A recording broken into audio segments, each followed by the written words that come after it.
Welcome back to the PFF NFL show here for the grades release show, week 9 in the NFL. Very special show we have here for you today. As you can see, there's an extra body here on the desk. I'm Trevor Sikkema, that is Dalton Wasserman, and this is Seth Galena joining us here for the grades release show this week. Very excited to have Seth in town to talk to us about all the games that we saw this past weekend. Seth, how you doing, my friend? How were the travels? How you feeling? Good. Travels were great. Had a great time watching football with you guys yesterday.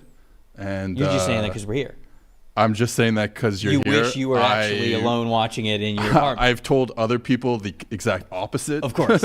Yes. So I'm not really happy to be here, but we'll see what we can do. You're contractually obligated to be here, actually, to make one appearance in studio here we have this season. Dalton, I don't know. You feel like you got even more energy today. I don't know what it was, but just since you've sat on the desk before we hit record, you feel like you're ready to talk about some games. It's been a wild weekend. I had a long trip, drove to Penn State and back for Saturday's game, got back at like midnight on Saturday. Last night, honestly, I was shot. I went to bed early, man. I caught the second half. You deserve it. I caught the second half of the Vikings game on all 22. I was just like, I can't make it, especially with as kind of ugly as that game was. It was a tough one to get through. But yeah, I was up early this morning. I got through everything we needed to. 13 hours in a car with Max Chadwick will do that to anybody. It's something. It's an adventure. You need your early bedtime. Just kidding, Max. Obviously, Dalton and Max do a fantastic job covering college football, but we're not here to talk about college football. We are here to talk about the NFL. We're going to go through every single game that we saw yesterday in the Week 9 slate, and we'll give you the regulars. We'll tell you the top 5 graded players from every single team. We'll also give you the most impressive, most disappointing, and,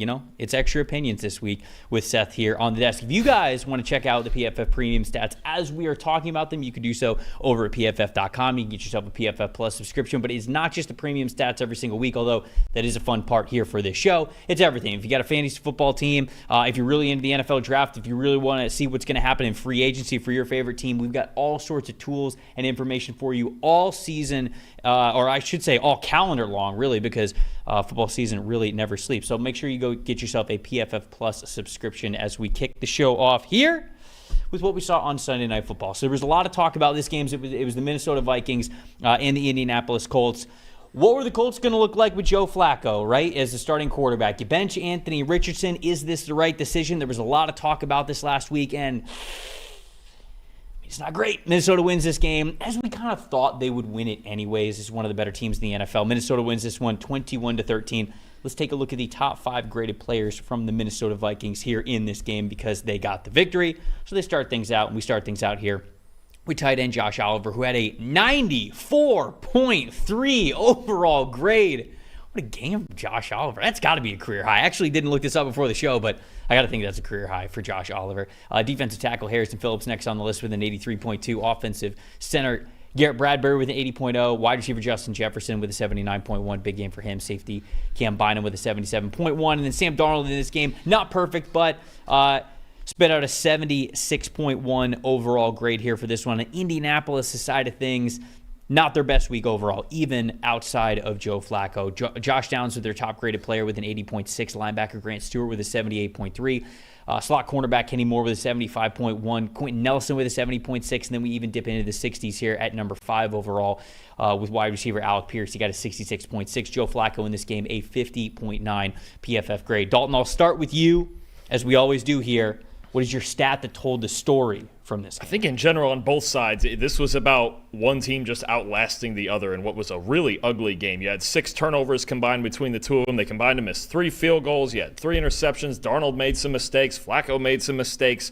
Fumbling the ball. The Colts' only touchdown came on a scoop and score and a strip sack from Darnold. Colts only scored 6 points on offense and never even reached the end zone. It was just kind of the one thing I was impressed with was the Vikings at least picking it up in the second half because they've been kind of notoriously fast starters and then they slow down as the game goes on. This time, shut out in the first half, had a much better second half, and the Colts eventually just couldn't get out of the ugliness that was going on in this game. But it was not the prettiest to watch this one. But the Vikings, this was really just about getting through a lot of the mistakes they were having early in the game. The Colts had really a bunch of errors through all 60 minutes of it, and the Vikings were just the team that beat themselves a little bit less. This was not the prettiest football game you're ever going to watch, but they're happy with a bounce-back win. Yeah, I think that For me, what I was looking forward to seeing in this game is, does the offense look more efficient for the Indianapolis Colts? So, like I said when I entered this game, it was always going to be tough. Minnesota's one of the top 10 teams in the NFL, and so going into Minnesota, it's tough to expect the Colts to win this game, but would it look more efficient? And specifically, I wanted to look at the balance of this team. And now that we have the performance that we got last night, it's hard to not look at the Colts and say, run game is just straight up better when it has that extra threat in the backfield of Anthony Richardson. Because Jonathan Taylor, a lot of people have said, okay, the offense for the Indianapolis Colts is going to run through Jonathan Taylor. Jonathan Taylor last night, 13 carries, 47 rushing yards. But when you specifically look at games in which Joe Flacco has been the starter and Jonathan Taylor's been out there versus the games that Anthony Richardson has been the starter and Jonathan Taylor has been out there and healthy, weeks 4, 5, and 9, those were the weeks when Flacco was starting.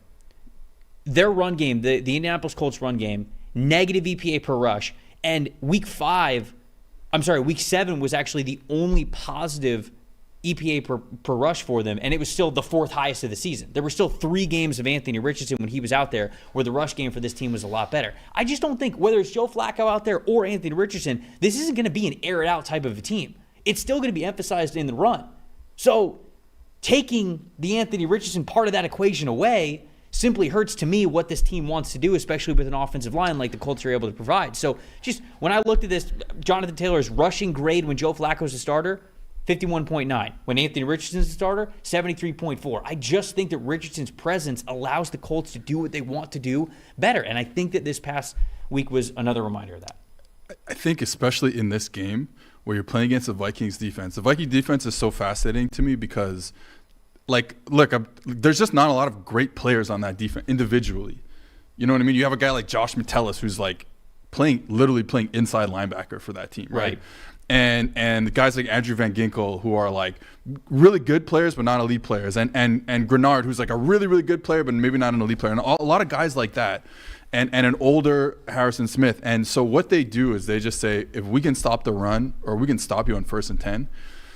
We've talked about their mug fronts before, that all-out blitz thing that Brian Flores does. Right. They don't even get to it by 3rd down. They're getting to it on 2nd and 10. If they can stop you on 1st and 10, they're going to come with all-out pressure, or at least show you that they're going to come with all-out pressure, maybe drop out of it, which is what they did mostly yesterday.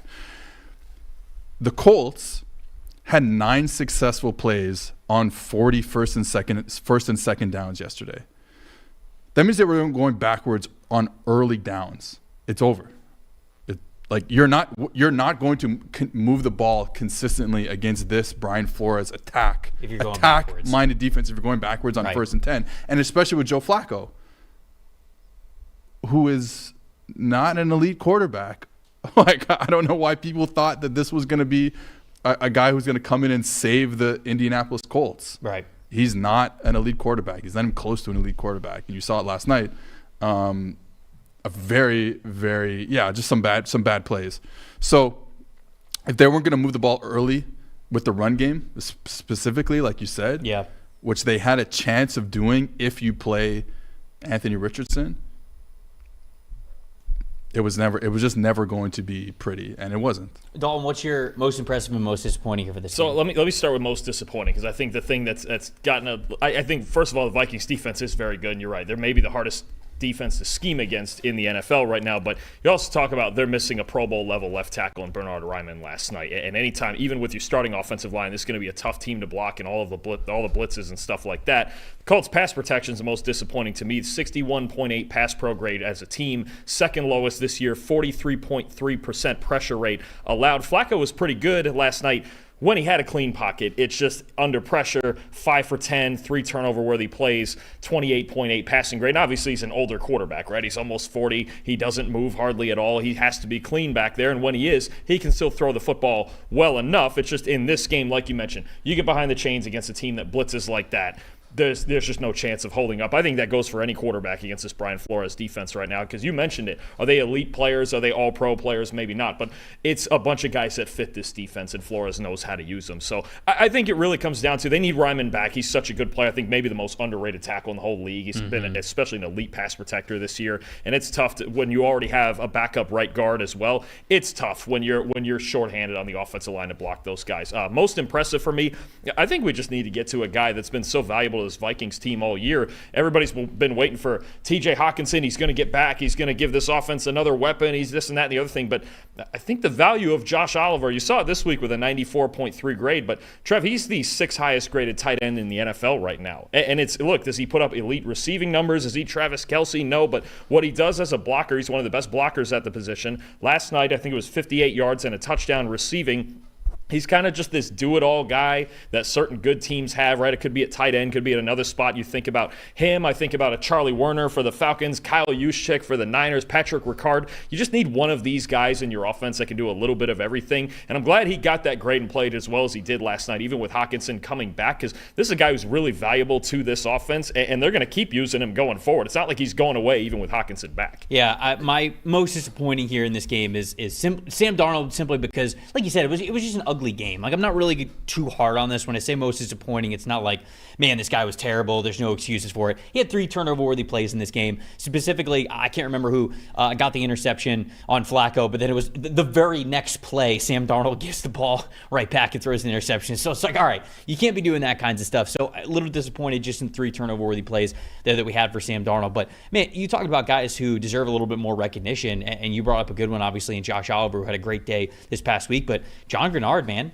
leads the NFL in pressures. He's got 48 pressures so far this season. Obviously, there's one game remaining. It's the Chiefs and the Bucs, but I mean, the pass rush win percentage is above 15%. We've talked here on this desk about how he goes from the Houston Texans to the Minnesota Vikings, how it was a little bit of a unintentional trade with Danielle Hunter going back to that team as well, sort of in a swap of those players and impact guys in their defense. And it felt like it was a great switch all around. Like, Grenard is simply better in Flores' system, and he's playing more efficient, being more disruptive than he was with Houston, and I think that we're seeing that there. So I wanted to give him a shout-out as somebody who is now leading the NFL in total pressure so far this season.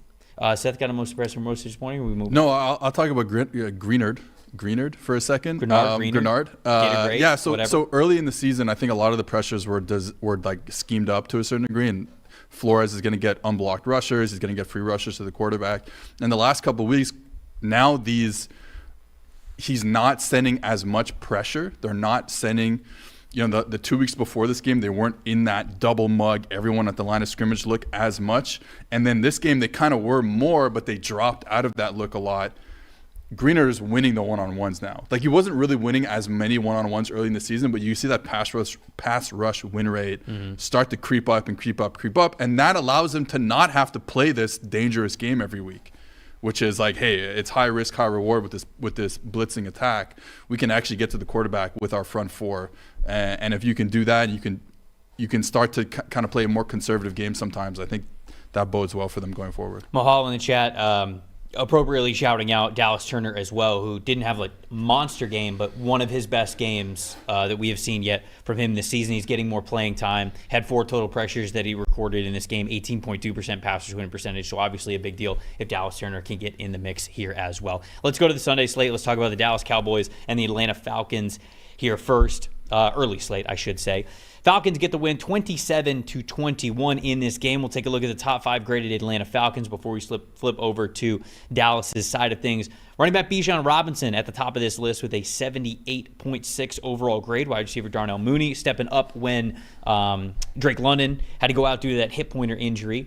76.3 overall grade for Darnell Mooney yesterday. Offensive tackle Caleb McGarry with a 76.2. Defensive tackle Contavious Street with a 75.9. And the linebacker Caden Ellis with a 74.6. Kirk Cousins in this game, 72.5. On Dallas's side of things, Osa Adigizua, their defensive tackle, with an 80.1 overall grade. Carl Lawson getting in the mix here with a 78.3. Number 2 here on this list. Cornerback Jordan Lewis with a 75.4. Offensive tackle Terrence Steele with a 71.1. Safety Donovan Wilson with a 68.7. Dak Prescott in this game was not able to finish the game, but finished with a 77.3 on the snaps that he had there. Dalton, stat that told the story here. I'm going to wrap stat that told the story and most disappointing, all of it all in one. I think it just goes. It's Christmas season. Go ahead. Yeah, might as well, right? Just wrap it up. The Cowboys, it's so frustrating in this game because the Falcons really didn't have to do anything special to win this. The Cowboys combined on 3rd and 4th down went 4 for 18, okay? And it's just over and over. I mean, I know the Cowboys offense has been struggling anyway. Now they're 28th in offensive grade. I mean, that's the thing. They're playing like a bottom 5 defense and offense now, right? But on 3rd and 4th down in this game, you've got a 4th and 1 where they call a CeeDee Lamb jet sweep. because they just can't run the ball downhill, right? And you've got the Falcons scoring a touchdown right after that. Got a fake punt on their own 38-yard line in a 14-10 game that, look, just play field position. The Falcons aren't out here playing great. You're just handing them a win at this point, right? The fake punt. There's another 4th and 1 after that where they break with 12 in the offensive huddle and get a penalty and get out of a scenario where they could have gone for it. I mean, it just seems like everything about this Cowboys offense at this point, whether it's early down, late down, just a vanilla offense. They're 27th in successful play rate this season.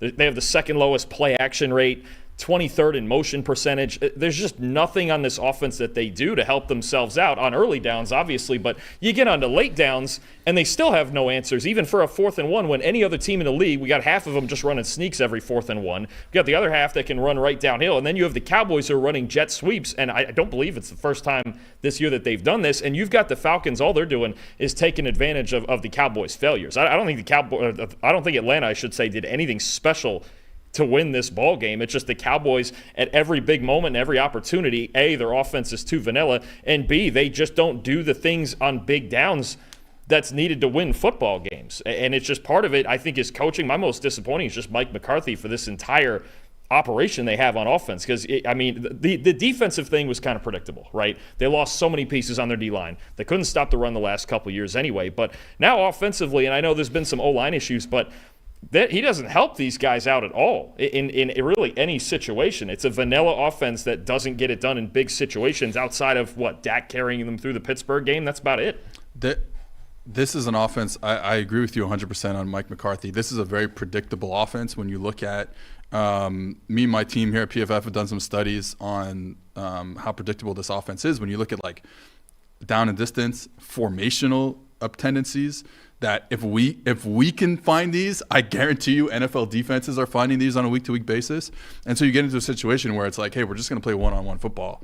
And they're not good enough right now outside of 2 players on this offense, basically. Yeah. 3 if you include a Zach Martin at guard.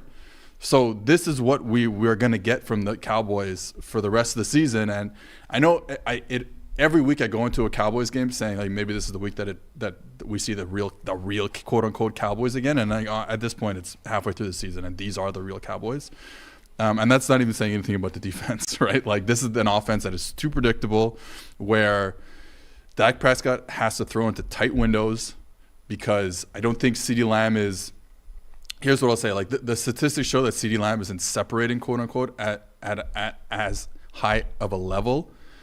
But I do think a lot of that is, if you're not gaining advantages via play calling, via running away from leverage based on the play call, doing all that stuff, then he's going to have a tougher time. He's going to have to do it all himself, where the scheme doesn't help him. And then once you have your top receiver not getting as much separation, again, through whatever factor it is, and they have nobody else, what's left? There's no run game. Yeah.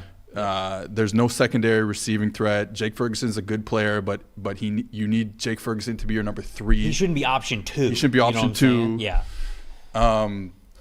So that's kind of where we are, and it's going to get to a point where there's going to be a change in Dallas, I'm sure. Marty, who works with us here at PFF, said he's a Falcons fan. Said in the chat, Falcons took advantage of the Cowboys' mishaps. I'll take it any day, which is absolutely true. Nate, right above him in the chat, said, has Kirk only have a 72.5 rating? We had 144 quarterback rating, only 5 incompletions and 3 touchdowns. Well, I think that's a really good way to usher in sort of what I was going to say here with the stat that told the story. It's more of a disappointing thing for the Cowboys' defense, because Kirk did have those stats. Nate is correct in calling those things out, that it looks like a pretty good day just on paper for Kirk. It looks like he had a fantastic day. 19 completions on 24 attempts, 222 yards, 3 touchdowns, 0 interceptions. All that looks great, but the reason why I bring that up is, and the reason why I think the Dallas defense is the stat that told the story here, actually, when I read that off, is because 0 big-time throws, 3 explosive plays of 15 yards or more. Falcons didn't really do anything to really put pressure on the Dallas Cowboys. They simply didn't screw this game up. And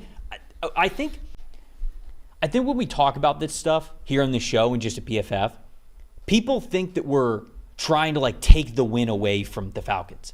They're the better team. Yeah. They won the game. They absolutely deserve to win this football game. But it's not like they went into this football game and Kirk Cousins won it on his shoulder or his arm.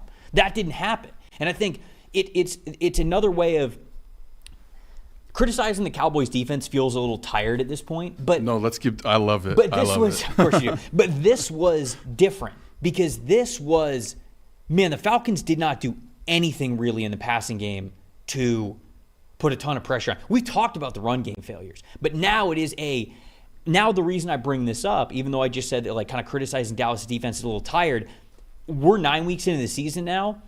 It's unravel time for that locker room. There's not a lot to sort of hang your hat on, especially when you're dropping games like this where the Falcons didn't really do anything to hurt you. And that's sort of to answer Nate's question of how we get to a 72.5, because Kirk had a fine day.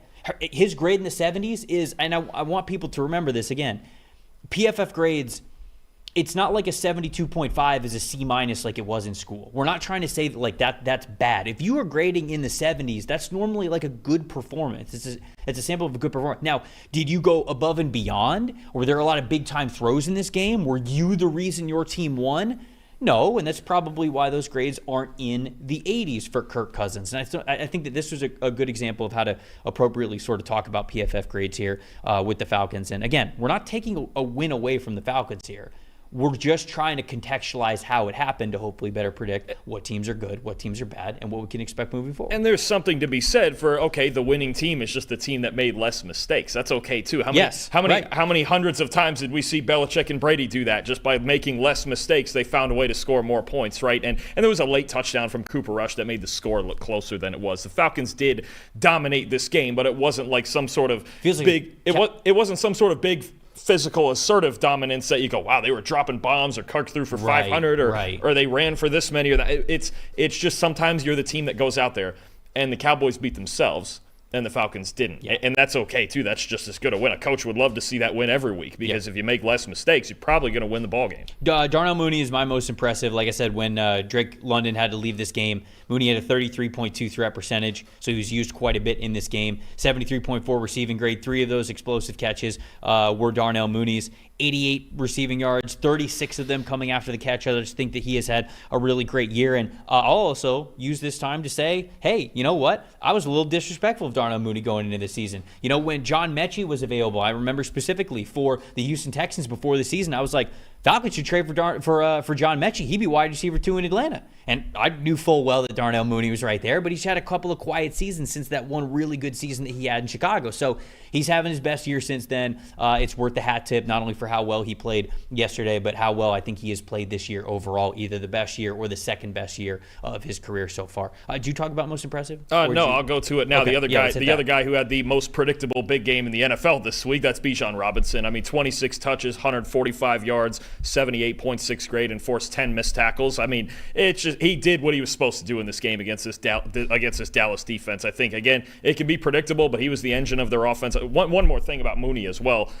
You had Drake London get hurt early in this game and leave the game. They really needed him to step up on the outside to make plays. So I think between those two guys, again, enough done on offense that it's just that's where we got to, and we got a Falcons, honestly, a pretty smooth win, smoother again than the score would tell you. The Cowboys have basically a historically bad run defense. They are also historically bad defending outside zone. And what do the Falcons? Not only what do the Falcons do the best? What is the only thing the Falcons do is run outside zone.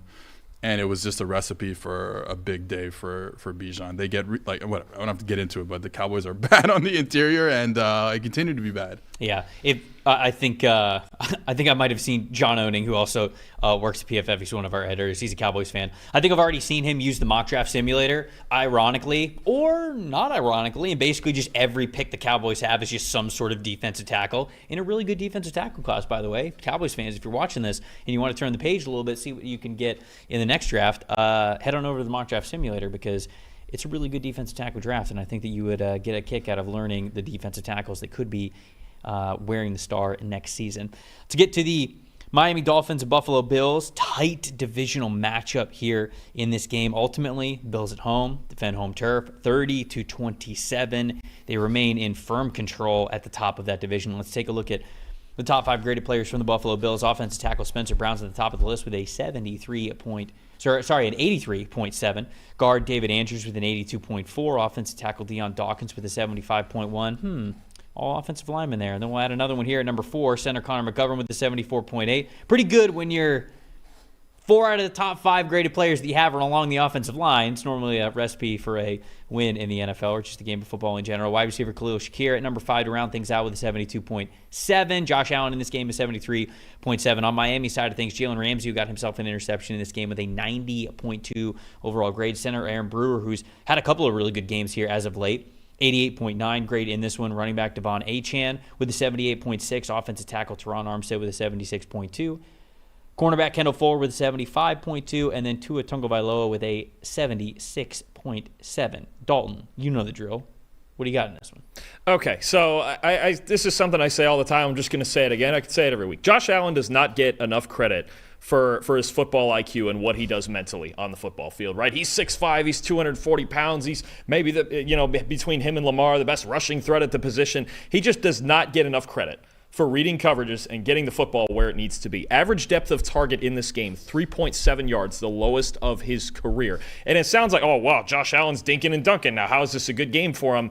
It's what the defense essentially told them to do, right? Most of these teams, they sit back now in too high against the Bills. They sit in deep zones, don't get beat over the top, make him complete passes 6-8 yards at a time to win ball games. Well, he goes out there and does that, and then people complain his stats aren't all that great, but he wins ball games, right? Only 6 throws in this game, over 10 air yards, right? Especially in the second half, I thought they did a great job of dialing it back down, put more tight ends on the field, run the football, run some power football early in the third quarter, and then just let Josh kind of work off of it, right? And if the Dolphins want to sit in zones all night, then we'll beat them 7-8 yards at a time, and Allen will grade in the low to mid-70s. And I get it. That kept the Dolphins kind of in this game. They still scored. The Bills still scored 30 points, so it really didn't keep him in the game that much because Allen was willing to work with what they were giving him. But then, on the handful of occasions they get in man coverage, wasn't much in this game, that's where all 3 of his touchdowns came. So Josh Allen, just again, I say it all the time, and actually there was a 4th touchdown he should have had against man coverage, the big run that was called back, I believe it was late in the second quarter. He's just, I think he's in his 7th year in the league. He's a veteran now. He's studied the game, clearly. It's so much better. Like when he came in, you remember his first 2 years in the league, it looked like he couldn't see the field at all. And now I think he's one of the masters of it. I think Allen's ability to manage this game, read coverages, take what the defense gives him. And the Dolphins, they played a good offensive game, probably as good as they could have hoped for in this game, considering how they usually fare against the Bills. And Allen still found a way to beat them. So I just give credit to what Allen can do on a football field, reading defenses, getting the ball where he's supposed to go. I'll even add that I think he's underrated in terms of a pre-snap processor, in terms of pre-snap, like understanding what the defense is trying to do, what his offensive line is trying to do so he can get into the right protections. I think I don't want to go too much of a tangent here, but I think one of the things that's happened when you look at like how coaching trees proliferate the league and you see this like Shanahan coaching tree become this thing that everyone wants a Shanahan guy, and it works. Like it obviously works, but like the coordinator holds the hand of the quarterback a lot, especially the young quarterbacks that they've had. And what happened here with Josh Allen is he got a guy named Brian Daboll, who's obviously we know is the head coach of the Giants now, who comes from New England. And a lot of those guys who leave New England and leave Tom Brady do not have a good time because they ask a lot for their quarterbacks. And if you're going to the Raiders and you're asking a lot from Aiden O'Connell last year or whatever it was, or whoever, I don't even remember who started the year for the Raiders last year, but like it's going to be tough. What Josh Allen has done is take this kind of quote-unquote Patriot system, learn all the pre-snap stuff, learn all the post-snap stuff, become unbelievable at it, like you said. And now you can do whatever you want on offense. Joe Brady's done a kind of good job of like keeping things a little simple. They're going to run the football now.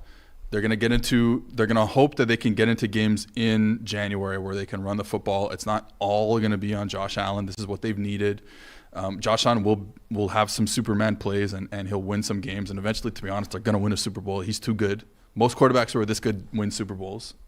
And I think that his development in those areas, pre-snap to post-snap, has been probably the best that we've seen in my life watching and really understanding football. So Yeah. Well, I know you wanted to praise Joe Brady. I Yeah. see it on your most impressive. Yeah, I'm going to bounce on that real quick. You mentioned Joe Brady. I think it's another game where he's done a spectacular job, and he just knows. You mentioned it with the play calling. I thought I saw it especially in the second half. The way he controlled the safeties in this game, the way he controlled the fronts in this game, putting sometimes, a lot of what's hard about defending the Bills is they can spread it out and even go as far as empty. When you talk about Allen seeing the field in pre-snap reads, almost like Joe Brady used to do with Joe Burrow at LSU, right? When they went empty and it was just unstoppable. But they can also get in 12 personnel. They can put Kincaid and Dawson Knox and even a Quentin Morris on the field who caught a crazy touchdown yesterday, right? And dial it down and back up. And I think the ability, again, I've said this since the preseason with the Bills. I know they don't have Stephon Diggs. I know they don't have a Justin Jefferson or a Tyreek Hill. I know they traded for Amari Cooper now, didn't play yesterday, and that helps with some of the man-to-man situations. But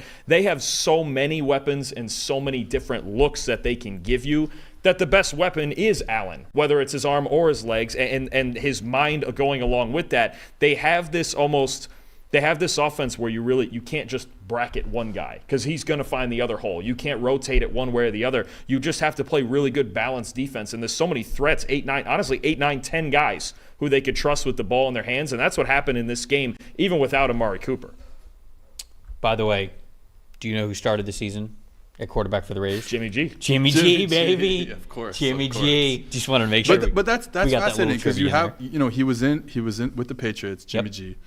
Then he goes to San Francisco and he has those great years. I mean, they won a lot of games in San Francisco. Then he goes back and he's like he didn't evolve as a quarterback in enough ways. So now he goes back to Josh McDaniels, and it's bad. I mean, the team is bad too, but like it's bad, right? Because he's not in control. He doesn't have mastery of the offense. Josh Allen has mastery of this Bills offense, and it's been through different coordinators because he is the guy. It feels like he's got mastery of the game at this point, right? What is this? If he finishes with an elite PFF grade this season, will that be 5 in a row?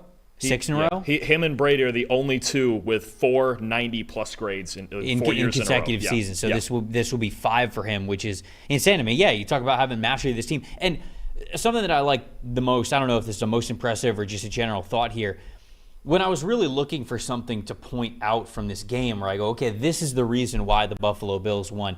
On the defensive side of things, thought the safeties played well, thought Hamlin and Rapp played well, but it's not like they were really taking over. It's not that there was a takeover performance on the defensive side of the football. Then you go to offense and you go, okay, well, they ran the ball really well.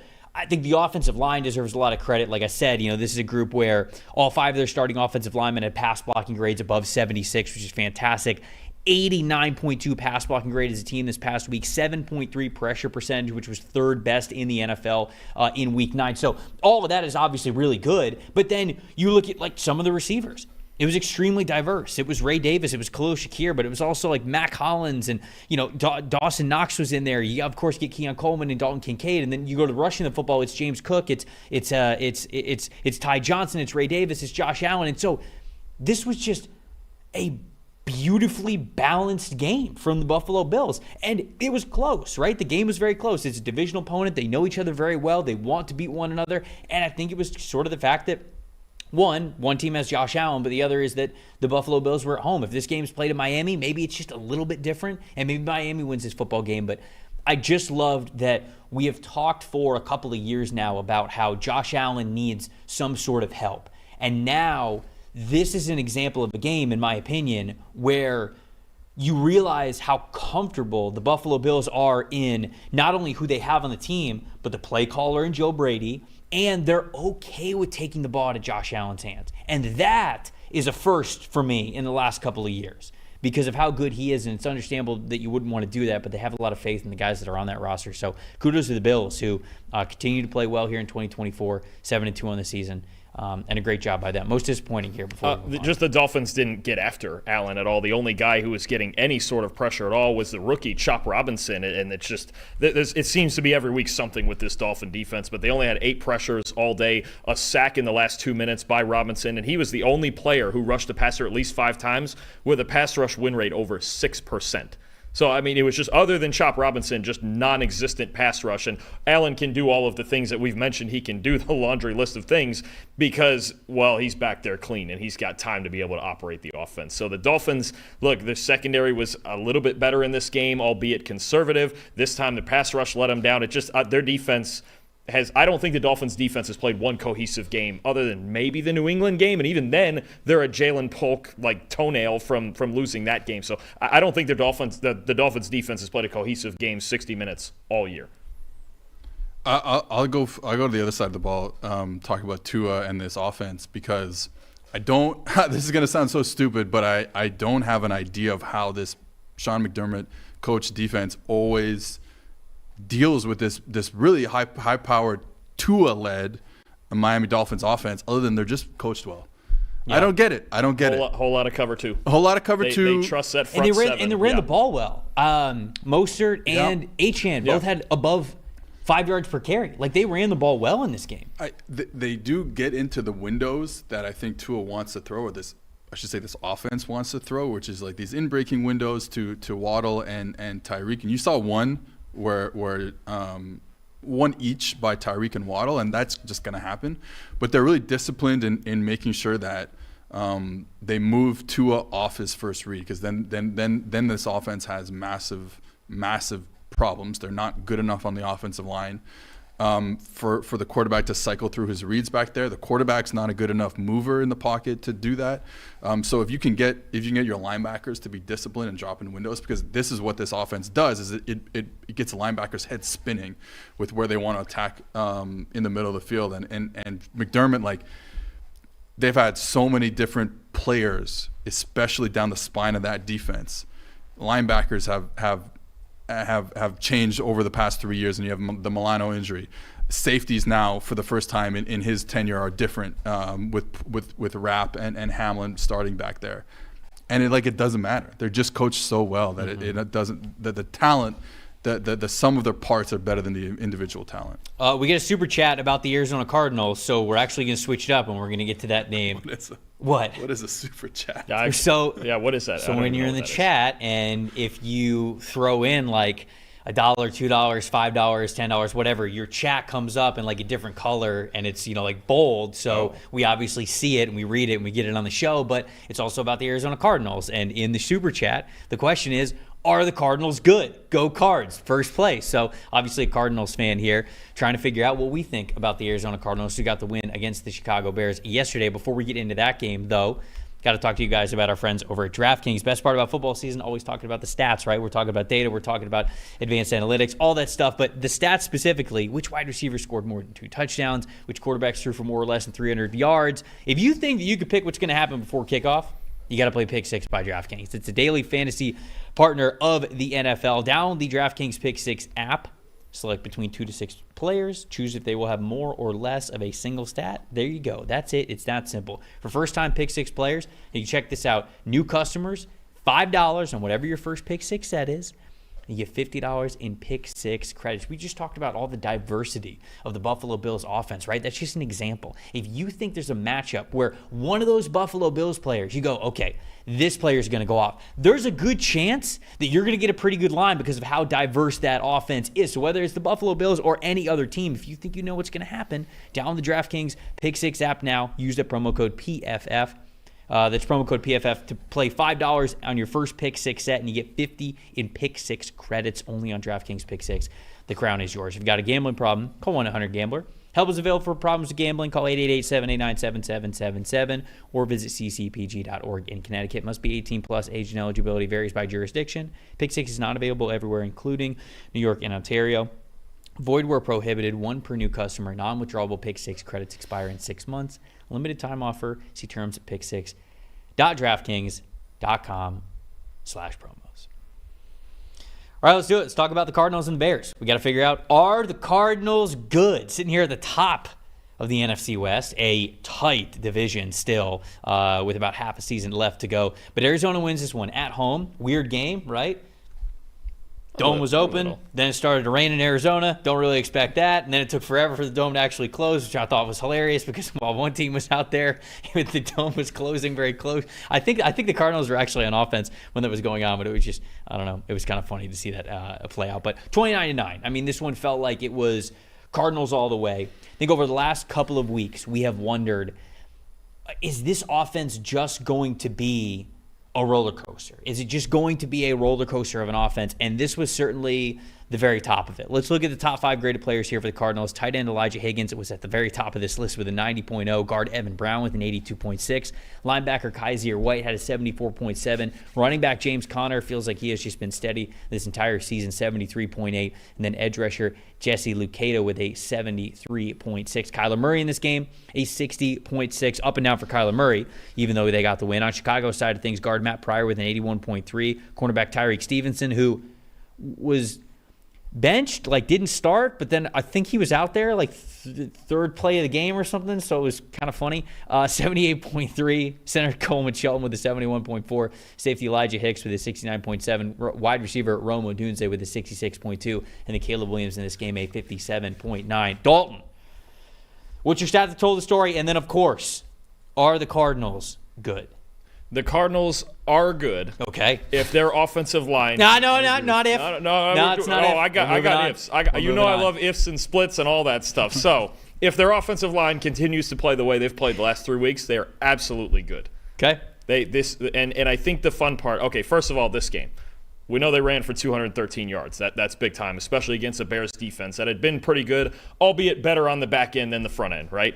80.5 overall grade for their offensive line, best of the season. 77.2 run blocking grade, best since week 4. The last 3 weeks, all right?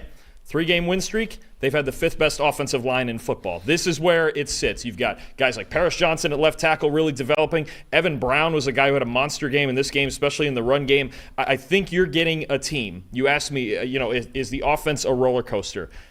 Kind of, but they actually don't want it to be. And I think it's a lot represented by those top 5 graded guys because they want to dial it back and run the ball. It's not like you would think, okay, they have Kyler Murray and all these receivers and Harrison and Wilson and McBride and all this, and they want to spread it out and get empty and do all the things he did, let's say, at Oklahoma in college. And it's not the case. They want to dial it back.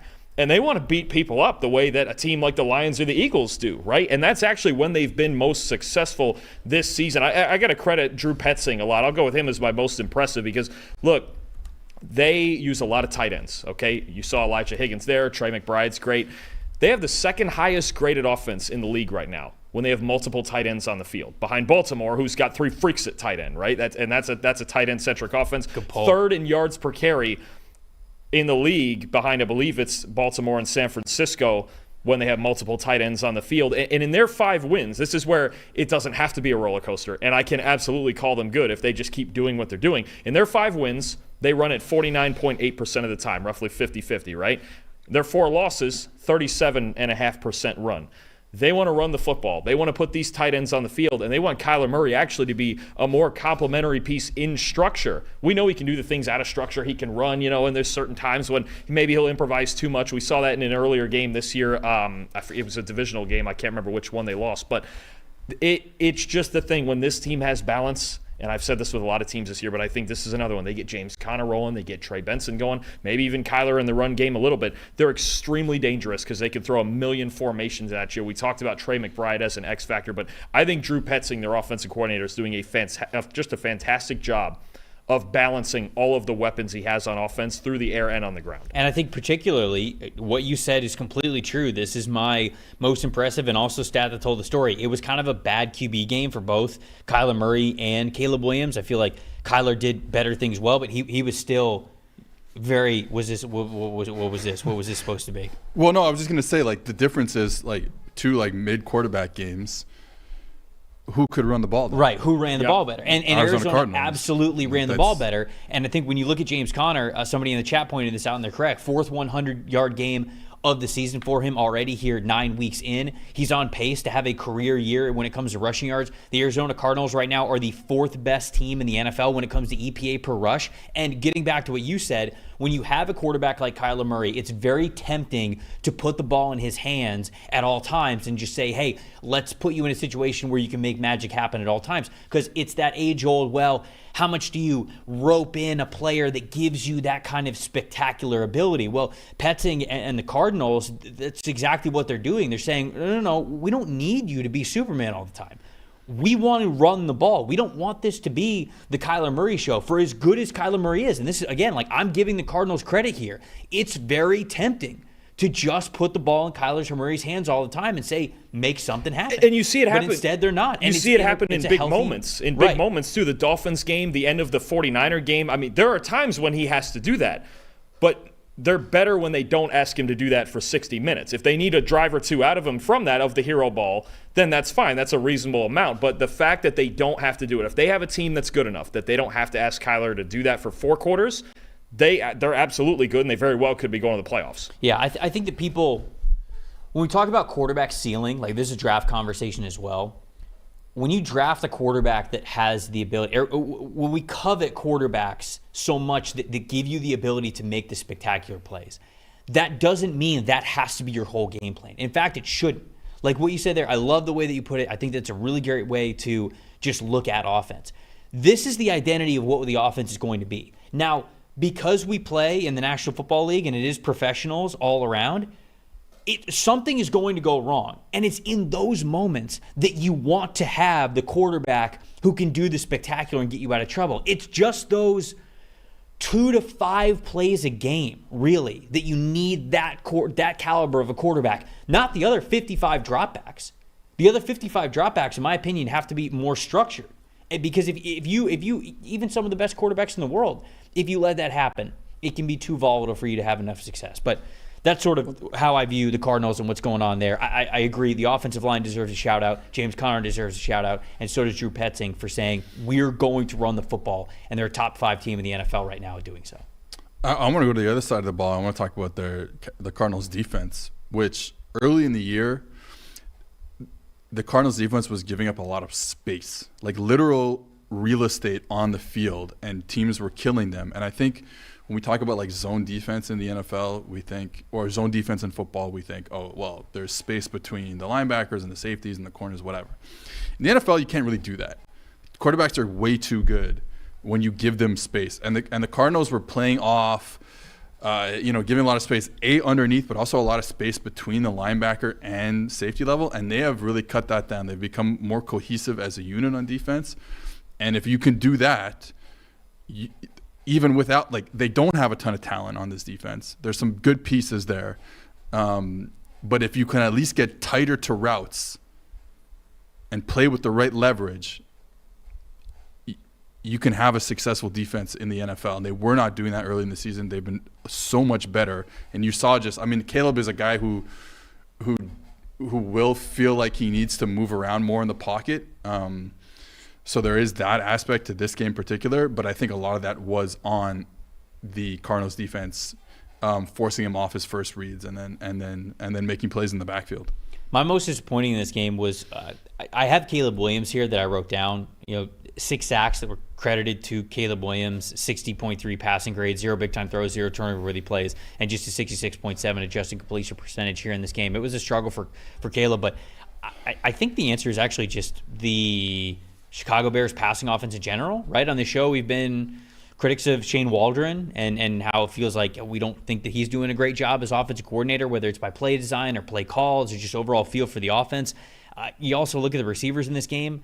Keenan Allen gets 10 targets, 4 of them caught, and some of them were Caleb issues, some of them were Keenan Allen issues. I mean, that connection is not nearly what we thought that it was going to be when they end up making the move to go get Keenan Allen. I thought that he was going to be that steady veteran presence, and it just feels like he is not. DJ Moore in this game, he also got 9 targets for 4 catches, 33 yards, and just kind of a strange year for DJ Moore. He seems very frustrated. There was a play that I didn't see this until I saw it on social media, but the play is actively going on, and DJ Moore is like coming back to the ball, and Caleb Williams is scrambling all over, and the play is literally still going on. And I think that DJ Moore maybe like tweaks his hamstring or something, but he just walks off the field. Like, the play is going on, and he just walks straight off the field. And it's just such a strange vibe. And you can say to yourself, like, okay, well, he was hurt. But at the same time, like, if he's kind of like limping and walking off of the field, just stay on the field and be a threat. The second you walk off the field and you walk straight towards the bench, well, then guess what your defender and the corner and the safety that are paying attention to you are doing?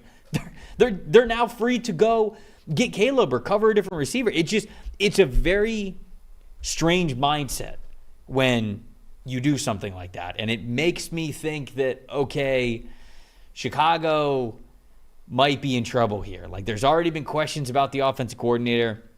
Matt Eberflus is on the hot seat before the year even began. Now the Bears are sitting here at 4-4.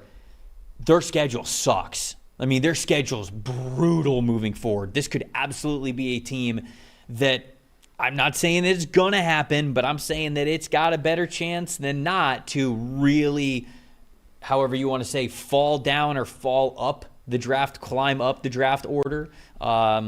Stacking up some losses here in the second half of the season because it's a very, very hard schedule. And unless they play the best ball that we have seen the Chicago Bears play yet, they're going to lose more than they win here down the stretch. They are going through the ebbs and flows of having a rookie quarterback. And I think, and Caleb is a serious ebb and flow guy. Even at USC with everything he was doing, that was the case. And right now he's also one of the least accurate quarterbacks in football, especially when he tries to work his way downfield. But this was the first game, I think, that I really had to dig into.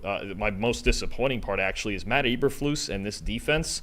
I'm coming out of this game a little worried about it, right? I know Jaquan Brisker was out, but most of the rest of the defense is healthy, right? And when let me put it like this, because the Bears defense, they're talented. They got a lot of talent. You got Brisker, you have Johnson, you have TJ Edwards and Montez Sweat and all the guys. And it's maybe right now the simplest defense in football. They disguise at an average rate. They don't blitz a whole lot. I always talked about the signature of Matt Eberflus' defense being safety rotations, and they kind of do that at an average rate right now. They don't bring anything to the table. And I thought this was a moment. I had to look at this because the Cardinals, they use all these extra tight ends, all these extra guys on the line of scrimmage. Coming into this game, the Bears did not run a single play with more than 4 defensive linemen on the field.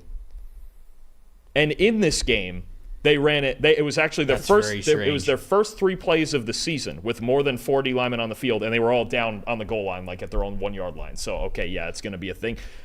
And they just stayed in it. There was just they stayed in their base defense against a team, that okay, if they're going to put 7 guys up front and you're going to stay in a 4-man front, well, yeah, schematically, no matter who they are, they're just going to run you over. And the Bears just kind of laid down and took it that way. And the other thing I'm a little worried about with this Bears team, okay, their 3 highest graded games on defense came against Will Levis and Andy Dalton and the Panthers and the Jaguars in that London game. Those are 3 last place caliber teams.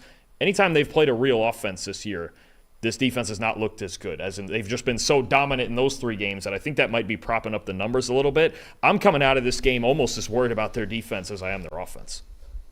And it's schematically, it's so simple that I don't know actually what the fix would be. Vibes aren't great.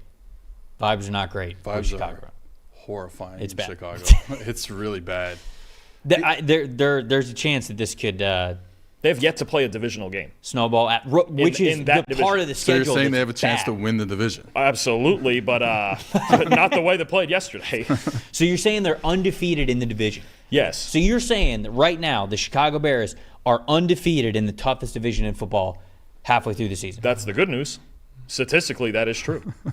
All right. Tell us the bad news. Oh, wait, you kind of just did, actually. So the Cardinals are good? Yeah. The Cardinals good? Love it.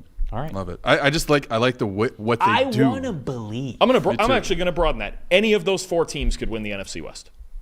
Any of them. What did you broaden it to? The NFC West, the whole thing. No, I know, but You're saying the Chicago Bears could win the NFC West? Not the Bears. Any of those 4 NFC West teams. No, the Bears would not win the NFC West. West. Right. But what was it before? The Cardinals broadened it. Just the Cardinals being good. Okay, so you're saying that they have a legitimate chance to win the division, Yeah. not the fact that it's fool's gold that they're at the top. No, 9 weeks into I the think any of those 4, including them, could win that division. Okay. Yeah. All right. Quite the statement. Might as well move on to the next game. Raiders at Bengals. Bengals pick up a big win here at home, their first home win of the season, 41-24 over the Raiders. What when you look at the top 5 graded players here in this game, Trey Hendrickson's at the very top of the list for the Cincinnati Bengals with a 95.9. Yes, you heard me right, folks. 95.9. It's going to be one of the highest single game grades that we have this season. Tight end Mike Gesicki got 2 gritties in yesterday, 2 touchdowns, 90.5. Don't laugh, Seth. It actually happened. This is football. Cornerback Mike Hilton and 89.9. Can we bet on that? Is that a DraftKings prop? I don't know, but Can we get over/under gritties from Mike Gesicki? He was a week late to National Tight End Day, though. That's true. That's true. Well, but because he's not really a tight end, that's why. Oh, well, positional. I mean, they tell us he's a tight end. They do tell us the roster does tell us he's a tight end. Edge rusher Sam Hubbard, number 4 on this list with a 75.2. Defensive tackle Sheldon Rankins with a 71.7. Joe Burrow in this game. Joe Burrow's having a hell of a season, man. It's such a shame that they started out as slow as they did. 91.0 in this game. On the other side of things for the Raiders, Jackson Powers-Johnson, the rookie center, got in on the action with a 90.6 overall grade this week. Guard Jordan Meredith with an 81.5. Cornerback Jack Jones had a pick 6 in this one, 76.2. Cornerback Jacorian Bennett with a 76.2 as well. And then edge rusher Caleb Von Chason with a 75.3 at number 5 here on this list. Gardner Minshew a 67.1 overall grade. Dalton, what is the stat that told the story here, my friend? I thought especially early in this game, the Bengals did a great. This was one of the few games this year, maybe the only one, where I've seen the Bengals offense actually have some layers to it, right? And Chase Brown, I thought using him, again, without T. Higgins, and their offense has been pretty stagnant when they're missing Higgins or Chase or both. I thought Chase Brown and just kind of getting the engine going and getting positive yards in the run game and even using him as a receiver a little bit, I thought was the biggest factor in the Bengals having this kind of offensive day against a defense who really, look, they play with a lot of effort, and there's a lot of days where they're really good. It just set up, you could see the run game was just a little bit better against a shorthanded Raiders defensive line.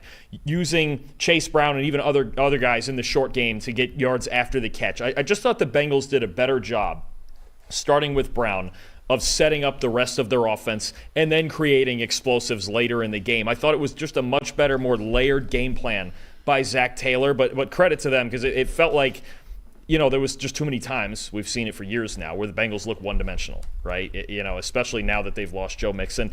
This was a game where Chase Brown, 32 touches, 157 yards, got a receiving touchdown. Was he the highest graded player on the team? No, but it was enough to give them at least the semblance of balance, especially early in the game, where they could now run some layers on their offense. You could see at times that, okay, later in the game, the play action actually started working because guys started stepping up. Usually the Bengals, when they run play action, it's just for show. Nobody feels like it's a threat. In this game, they established Brown early. They felt like everything in their playbook was a threat, and that's why they had such a big day on offense.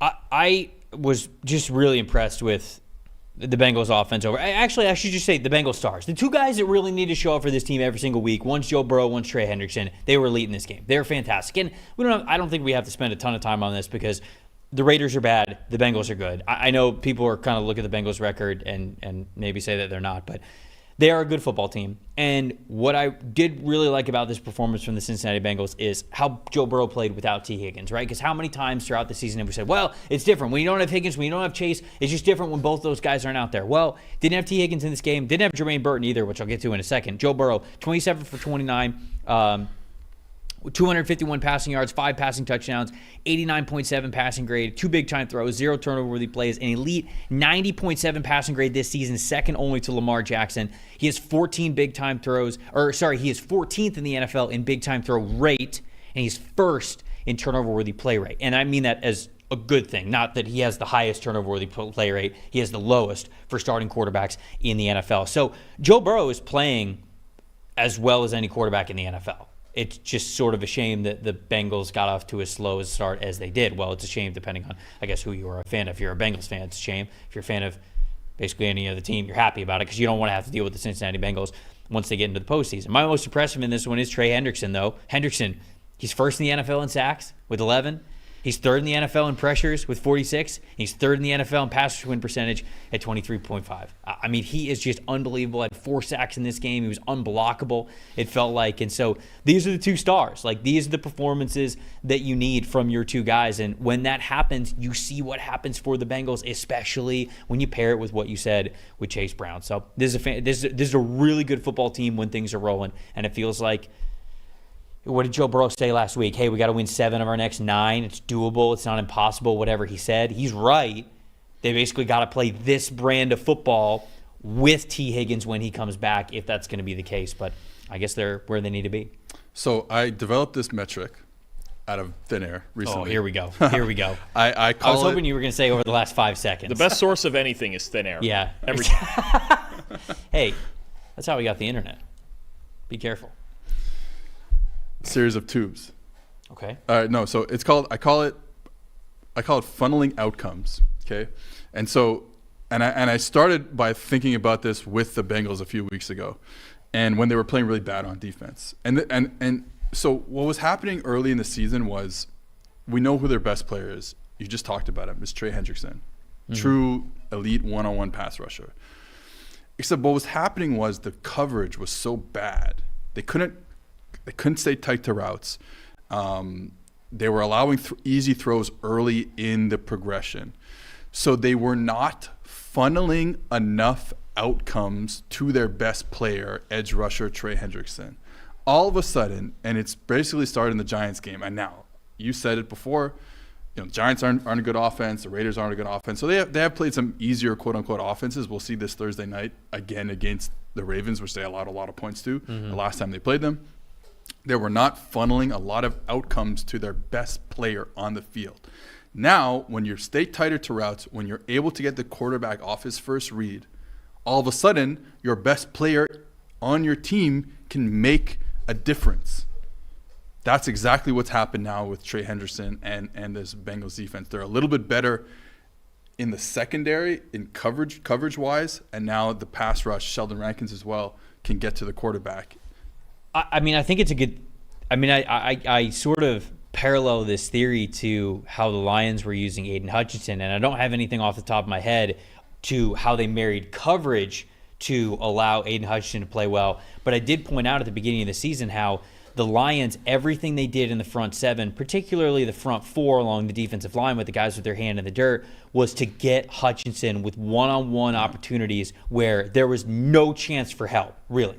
And the way that they set it up is if they had a 4-down line, Hutchinson was almost in this like wide 7. Even if there wasn't a tight end there, he was wider than the outside shoulder from the tackle. The closest interior defensive lineman was lined up on the inside shoulder of the guard. So the guard couldn't kick out to help an inside move against Hutchinson against the offensive tackle. And if Hutchinson gets off the ball really well, then he could beat you to the outside. But so that to me, what you said, is setting up your best defensive player to have that sort of success. Another example, I feel like there's a reason why Rashawn Gary got so quiet at the beginning parts of this year, because when you go look at last year, they were setting him up on that defensive line to succeed. And it felt like they weren't doing that this year. It felt like Jeff Hafley kind of came in and he was like, all right, well, we're going to sort of align the defensive ends just at 5 technique positions, and we're going to have a shade nose, we're going to have a 3 technique, and it's basically just going to be, okay, win your ones. It's not, okay, we're setting it up so Gary gets as much advantage as possible because he's our best player. So I like this theory that you're working on here, because I do think that it's valuable, especially for defensive line play. And I think another piece of it, this is something I see on the college side with a team like Michigan, who's got maybe the best front 4 in the country and a secondary that's not as good as last year, where the answer, if you're facing a great pass rush but a suspect team in coverage, is, well, just get rid of the football, right? Because you're talking about, okay, if the quarterback is getting rid of the ball in 2.2, 2.3, it really doesn't matter what your pass rush is. You're going to have to cover on the outside anyway. If you can stall it a little longer, then you talk about kind of creating an effect on an opponent's time to throw, where you go, okay, now if I have 2.6, 2.7 to work with because my coverage is holding up, that gives Trey a lot more time, right? Because usually that cutoff sits around 2.5. If you can stall quarterbacks a little bit, certain guys, it's funny because certain guys you want to speed up and blitz them and make them get rid of it before they want. And certain other guys where you need them to hold the ball, right? You don't want them getting out, like you mentioned, of that first read. So I'd be curious in that metric and that sort of thing, how much like an average time to throw plays into that. Because I think that's a big factor when you talk about that's the way to beat a team with a great pass rush and awful coverage. It's just get rid of the football. Fine, just put it in space and see what happens. The not to derail this grade release show too much, but the Hutchinson thing reminds me a lot of how the Cowboys did play under Dan Quinn, and probably would have loved to have played a little bit more under Zimmer when they had the 2 pass rushers. But so the Lions play a lot of man coverage, they play a lot of press man coverage. So you're saying, hey, We're going to get these one-on-ones like you talked about with our best player, that's Aiden Hutchinson, and we're going to eliminate quick throws, which is what you're saying, by playing press man-to-man, and we're going to run across the field with them. Now, you look at the Cowboys, especially, when they're not able to get pressure, and this is true even when DeMarcus Lawrence and Micah Parsons were playing. There's teams, the Saints this year, the Packers last year in the playoffs, were able to kind of mitigate that pass rush a bit. Now, all of a sudden, we can throw the ball wherever we want, right? It remains to be seen if that will end up happening to the Lions. Obviously, they played well last night against a really good passing offense in Green Bay. So we'll see if they can continue doing that without Hutchinson. I think that's a big storyline going forward for the playoffs. But yeah, they're funneling outcomes. People write this down. They're funneling outcomes. They're going to steal it. They're going to steal my bullshit metric. It's working. We've got evidence. Thin Air treated you pretty good, I think. Yeah, you did good there. My most disappointing is Jermaine Burton. Jermaine Burton should have been active for this game. Should have been wide receiver 2. And instead, he is a healthy scratch yet again. And, I mean, there were reports for him this week about, hey, you know, like he was getting the team to trust him more. You know, like he was going to be out there. He wanted to be a part of the game plan. He was all in. He was invested. And then I had read a report that he had missed a walkthrough on Saturday. And so now he's not even dressing for the game. And this is a really talented wide receiver where, again, it's a bummer because in theory, if you have Jamar Chase, T. Higgins, and Jermaine Burton as your 1, 2, 3, I saw Eric All tore his ACL, which sucks. But, I mean, if you would have added in Mike Gesicki and then Eric All to that mix, and then you've got Zach Moss and Chase Brown, who you're really happy with in the backfield, that is a awesome offense. You are basically the offensive line having an average day away from 30 points every single week. But without Jermaine Burton, you know, you've got the injury to T. Higgins, and it's something where you've now got to supplement a lot of that production elsewhere. So to me, it's just very disappointing that he cannot get on the field. Who's your most disappointing before we move on? Just the Raiders. Tough day for the Raiders linebackers. Robert Spillane, Divine Diablo, usually better than this, along with Max Crosby, kind of can be the heart and soul of that defense at times. But it was a tough day for him. I would look for him to bounce back, but it was really rough over the middle in the run game, in the passing game, especially for Spillane. It was a tough one. It just all the way around for the Raiders defense, obviously, but those two guys specifically. All right, we're talking about Patriots-Titans next. But before we get to that, for our audio-only listeners, we will be right back right after this break. Okay, Patriots-Titans is the next game that I want to get to here. 20-17, Titans come away victorious. Not the most competitive. Well, I guess. This was a fun game. Yeah, this was a fun one. Competitive game. Not a lot on the line. Considering what we usually get from these teams. All right, you know what? I'm just going to shut up and read the top fives then. Let's talk about the Tennessee Titans top 5 players because they won the game. All due respect from whatever garbage that I was just about to say. Linebacker Jack Gibbons, the very top of this list with an 85.4. Safety Monty Hooker with an 83.7. Defensive tackle Jeffrey Simmons with a 74.8. Running back Tony Pollard 73.4. Linebacker Kenneth Murray a 73.4 as well. And then Mason Rudolph in this game a 71.8. On the other side of things for the New England Patriots, Daniel Akule with an 84.4 overall grade. Linebacker Jelani Tavai with an 80.8. Linebacker Sione Takitaki with a 76.6. Edge rusher Dietrich Wise with a 75.5. And then running back Ramondre Stevenson rounding it out with a 71.5. Quarterback Drake May in this game with a 66.0. Dalton sat that told the story. What do we got? So I actually think, just like I kind of said with Caleb Williams, that this game for the most part was about the ebbs and flows of Drake May. I thought he made some really good plays in this game. Made a lot of plays with his legs, which he's been doing lately. 2 big-time throws in this game. The game-tying touchdown, which was just absolutely insane, right? I mean, just finding a way to make a play with a short pass rush and just getting down, just find any way we can to tie this ball game, right? But also 4 turnover-worthy plays. Had some bad throws. I thought overall this game was about Drake May. The Titans are going to give you what they give you at this point, right? Mason Rudolph's a quarterback. Tony Pollard's pretty good, right? Calvin really makes some plays. The defense actually is kind of probably better a little bit, especially down the middle of it than I thought it would be. But really, I think this was more about Drake May and just kind of him going through the rookie roller coaster, especially on a team that does not have a whole lot of help for him, right? I think he's really very quickly become the best player on their offense. I mean, considering the lack of a run game and the lack of pass protection and sometimes the lack of receivers as well. It's just such a young football team. But I think he's very slowly taking more and more command of the offense. I think I see the rhythm and the timing, not fully, not for the full 60 minutes, but especially in the quick game, kind of just getting a little bit better every week, right? Just the footwork is slightly better than it was last week. The decision-making slightly quicker than it was last week. And I even think that goes to decision-making when it comes to improvising of like, okay, I need to improvise now instead of waiting another second and a half to see what comes open. It's just deciding, look, okay, screw it, no one's open. Let's take off and run. So I think Drake May is slowly improving, considering especially the situation he's dealing with. And I think the fact that New England lost this game, kind of fitting of almost the way the game went between the crazy game-tying touchdown and then the game-ending interception, which oh man, it's funny. I'd be curious to see your angle on this throw because I understood what he was looking at, but it just wasn't quite there. And you're asking for it would have been one of the best throws of the season had he made it. But I got what he was looking at. Maybe it was a hair late or a hair short, but I understood it. I think more than anything for New England, right? Because this season's about Drake May and just the development, right? Mm-hmm. I think actually this game is fantastic teach tape, even though they lost it, because there's a ton of things he did right, and there's a ton of things he can still get better at. And I think we're seeing that gradual improvement week in and week out. And the throw to score at the end of regulation was awesome, right? I mean, it was just like improvisation and running around, and even the throw, like he's getting hit. He pretty much says, okay, I have now run out of time. I've got to give my guy a chance. He gives his guy a chance, and it ties the games and takes us to overtime. So I really like that as well from Drake. While Seth is kind of looking that up, I do want to talk about the Patriots run game because ultimately it's a game against two teams that aren't really great on either side of the ball, right? I mean, I don't think that I'm breaking any news saying that.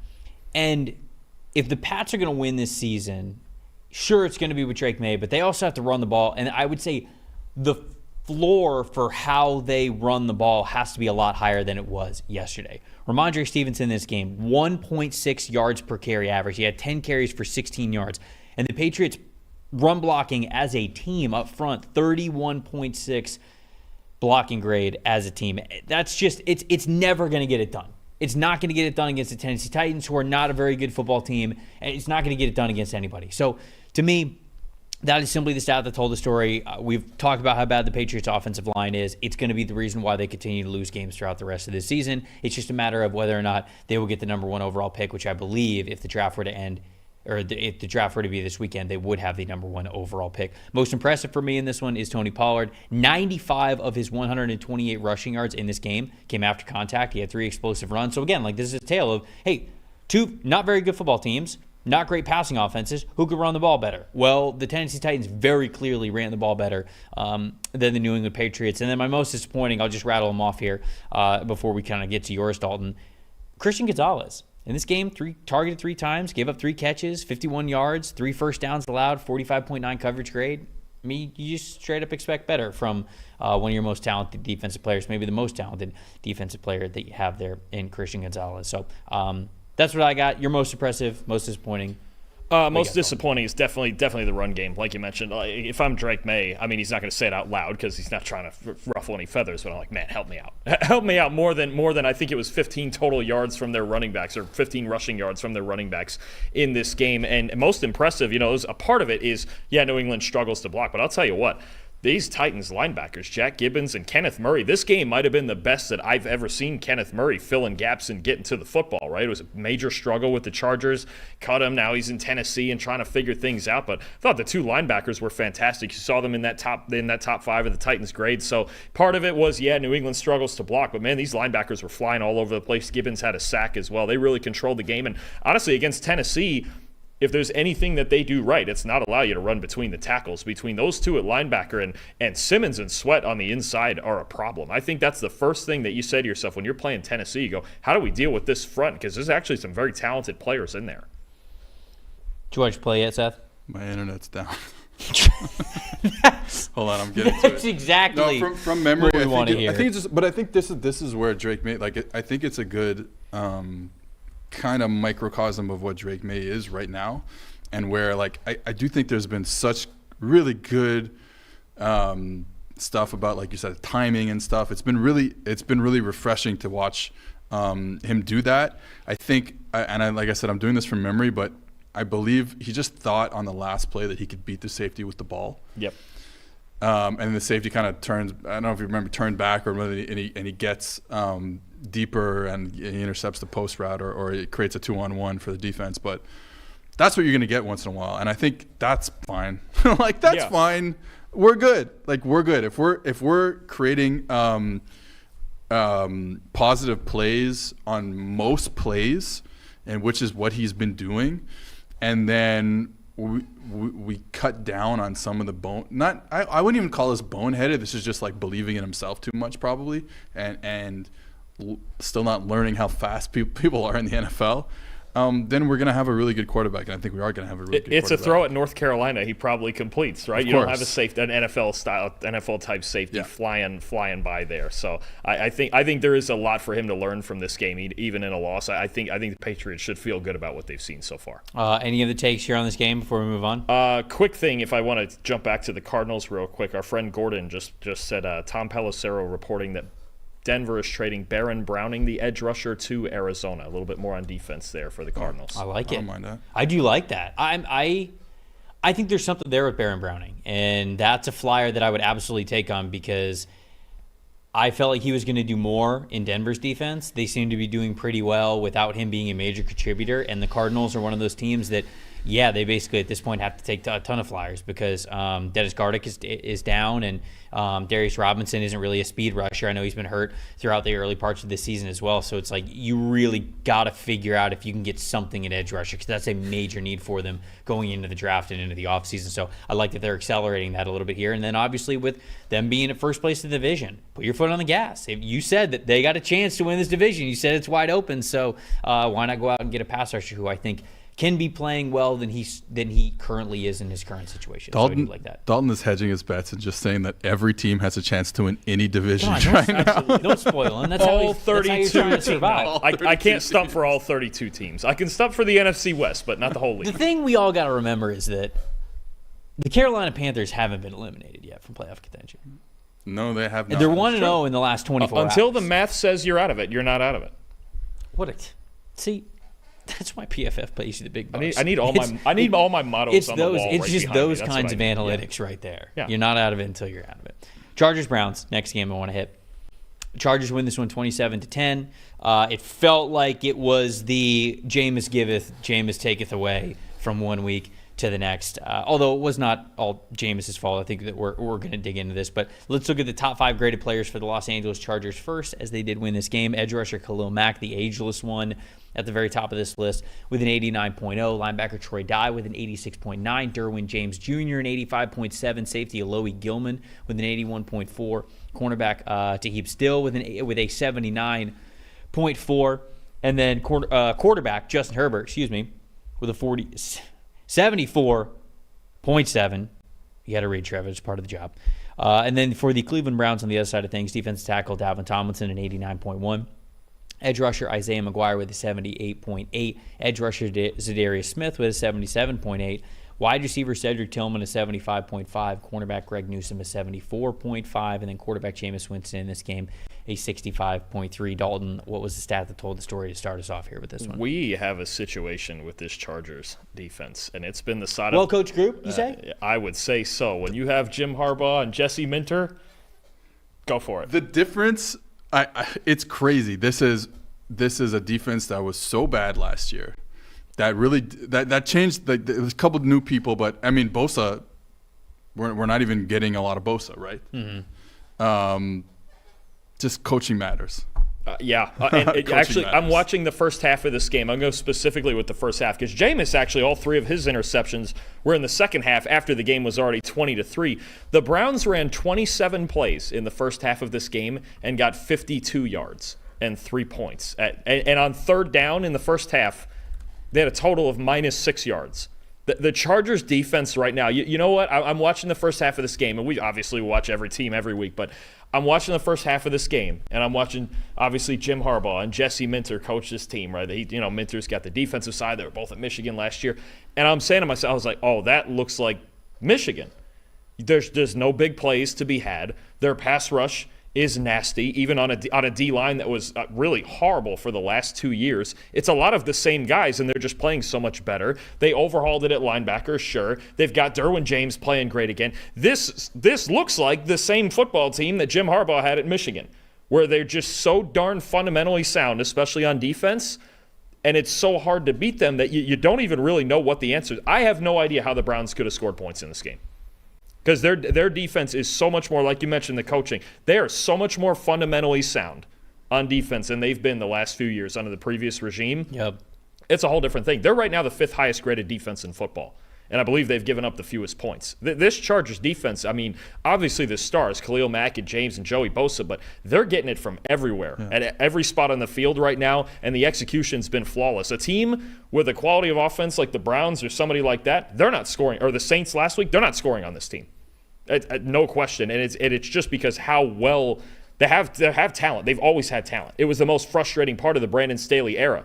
They had talent, and they weren't executing. Now they're executing with the talent that we always said they had. It's incredible watching this. They are lights out on defense almost week in and week out. I haven't really heard a lot of Jim Harbaugh talk for Coach of the Year. Understandably so, because I think it was Kevin O'Connell, certainly while they were 5-0. Now it feels like Dan Quinn is and should be the betting favorite. But I really didn't hear a lot of Jim Harbaugh. I just looked up some of the Coach of the Year odds, and it actually is the 4 that I'm glad are at the top of this list. Sometimes we just look at the coach that has the best record overall, and we give it to them. But Dan Quinn's got the best odds right now, which at 7-2 for the Commanders, I think that's appropriate. Kevin O'Connell is next on the list. But him, Sean Payton, and Jim Harbaugh basically have the same odds, and then you got Andy Reid and Dan Campbell right after that. That's great. That's actually how I would formulate that list. I don't think that there's any order that's inappropriate there, and I think that Jim Harbaugh being in that conversation sort of right after Dan Quinn makes sense to me for a lot of the reasons that you were talking about. The only other guy I would throw in there is Matt LaFleur. LaFleur's on here. Him getting them through the Jordan Love injuries, and they're 3-0 essentially with Malik Willis, and the way he's had to manage all of kind of the difficulties they've had on offense. Matt LaFleur is the one other guy I'd throw in that group. I think we're getting to a point here, and we are just 8 games into the Jim Harbaugh Chargers experience. But we're getting to a point where Jim Harbaugh might have the best resume of any football coach of all time. He is only one. And turned around programs. One at Stanford. San Diego, like the NCAA San Diego, University of San Diego. Yep. Stanford, which is we're going to look back at the Stanford turnaround. Because Stanford's most likely going to be bad for a long time, just like they were when I was growing up. Stanford's like 2-win team, 3-win team. Now I got to look this up. This is one of the. I think I remember in the preseason, his only losing season, I believe, since 2009, NFL or college, was the COVID year when he went 2-4 in 2020. He has not had and then he bounced back pretty well from that. Yeah, he has not had a full losing season, I believe, since 2008 at Stanford. I don't think the Stanford part of his resume is going to shine as bright, because David Shaw had 1, 2, 3, 4, 5. Out of the 6 years that followed Jim Harbaugh leaving, 5 out of those 6 years he had double-digit wins. But they were not getting the caliber of talent that they had until Harbaugh. Yeah. I not get that Shaw's not a good coach; he's a great coach. It's not quite the oasis that I thought that it was going to be. No, but it's about to be, though. Now, and I like Troy Taylor. Like, we don't want to get it. This isn't the college football podcast, but anyways, just going back to Harbaugh, Michigan was floundering. The 49ers were floundering. Good word. Stanford wasn't floundering. They were just been bad for 100 years. And he turned and then we'll see. Now, I think the caveat here with the Chargers is it helps when you have a top 3 quarterback in the league. Are we right? We're saying that, right? Top Herbert? 3? I wouldn't go top 3. I would. I would go top. He's top 5. I'd go 6 or 7 probably. Hater. There's a lot. We can have a lot of arguments. Yeah. Then the point is 5-3. The defense is sound. The offense I have issues with outside of Herbert. They run the ball too much on first down for no yards. I'm pro running the ball on first down. I just think at some point you should probably gain yards when you do it, and they don't do that enough.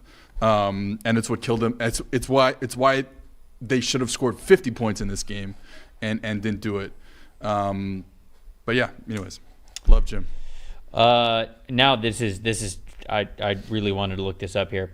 So, ladies and gentlemen, welcome to the PFF College Football Podcast. Hey, that's on tomorrow. Hold up now. Don't get early. Max isn't here yet. So Jim Harbaugh went 12-1 in that 2010 season with luck. If you have to go all the way back to 1992 to get the next double-digit win season. And the head coach of that football team was Bill Walsh. And then if you go back even further than that, in order to find their next closest double-digit win season, it is 1940.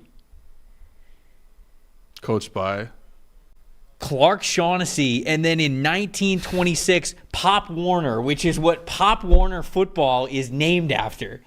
So those are the four that have had double-digit win seasons at Stanford Jim since Harbaugh, like 1850. Jim Harbaugh is more important to the sport of football than Pop Warner.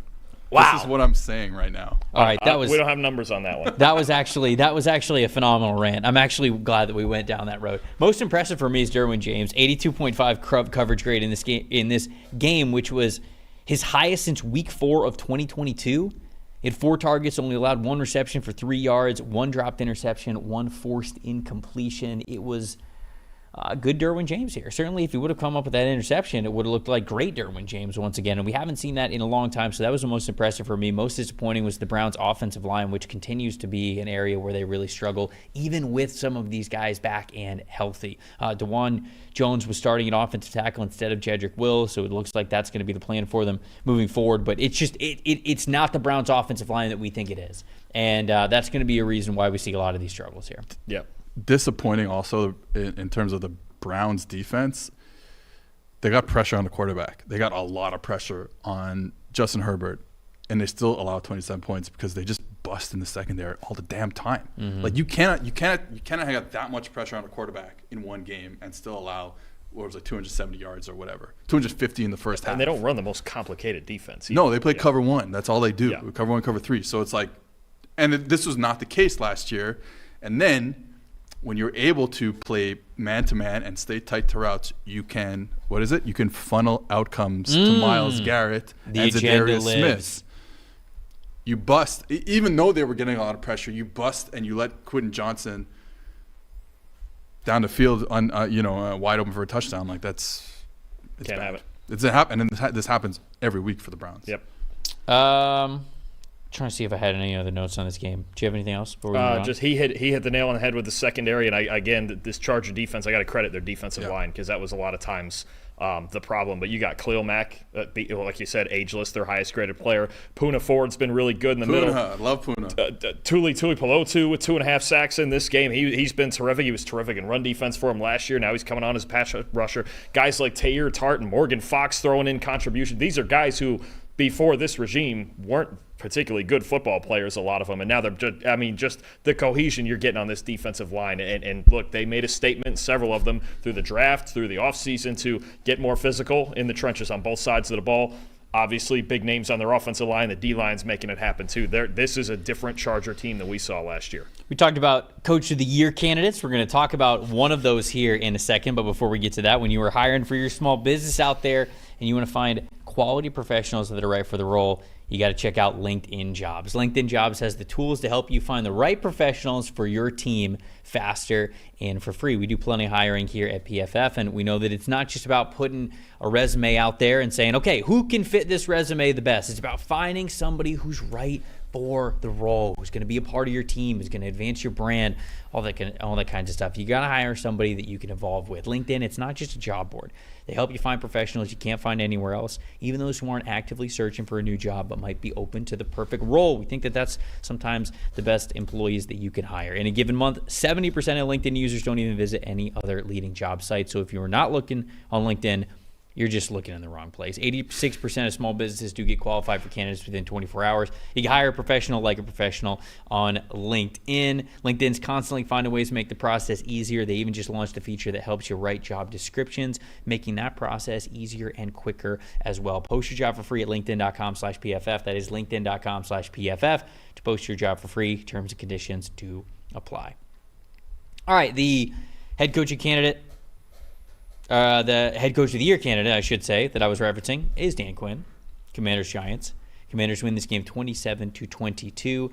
Very close, thanks to a hell of a Daniel Jones performance, which we're going to get to in a second. But first, we got to talk about the top 5 graded players for the Washington Commanders. Wide receiver Noah Brown at the very top of the list with a 79.0. Linebacker Bobby Wagner with a 78.9. Edge rusher Dorrance Armstrong at 78.8. Running back Austin Eckler with a 78.7. And then offensive tackle Brandon Coleman with a 78.6. Jaden Daniels in this game an 88.2 on his way, it feels like right now, to potentially offensive rookie of the year. Got to put potentially, but I mean, it feels like he's the runaway favorite at this point. New York Giants, if we flip into the other side, Dexter Lawrence with a 77.5, safety Jason Pinnock with a 76.3, cornerback Andrew Phillips with a 74.7, wide receiver Malik Neighbors 72.0, linebacker Bobby Okereke with a 71.9, and then Daniel Jones 91, yes, 91.5 PFF grade in this one. Outdueled Jaden Daniels. That's what I heard. Oh, you heard wrong. All right, Dalton. It said it What's right the there. stat that told the story here?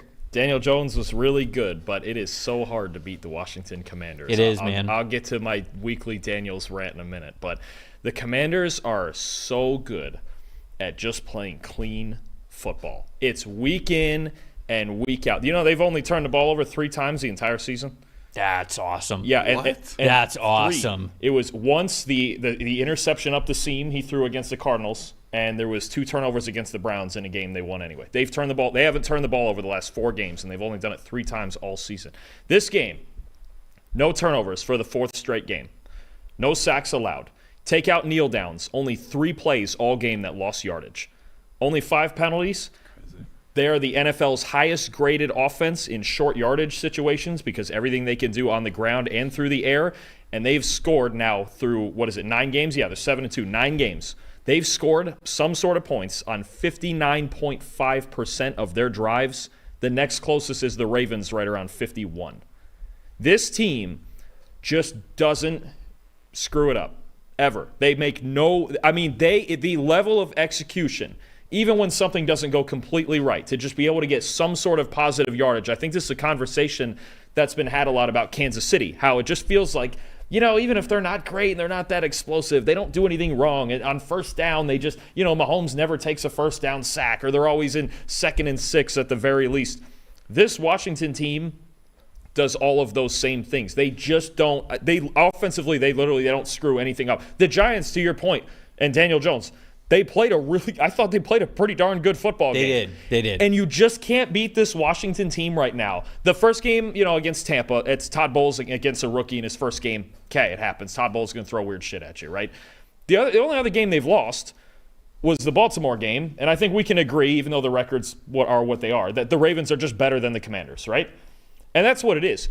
If you're going to beat this Commanders team the way they're playing, you just have to have a better football team than them, because they're not going to screw it up. Here and there, a couple of times they've gotten stalled in the red zone a little bit. Okay, that's something to work on. The Bears game, the first Giants game when they beat them anyway, but they don't give you anything. Mm-hmm. And I think for me, I'll just go on the Jaden Daniels rant now. What makes him really good and what got him drafted 2nd overall, okay, is, I shouldn't even say that second part. What makes him really good is how explosive he is, right? The dual threat stuff, he's accurate, he can make the throws, all the physical stuff he's proven. What makes him special is the stat I keep throwing out. When he came out of college, he had the best turnover-worthy play rate of any Power 5 quarterback that we've tracked since 2014.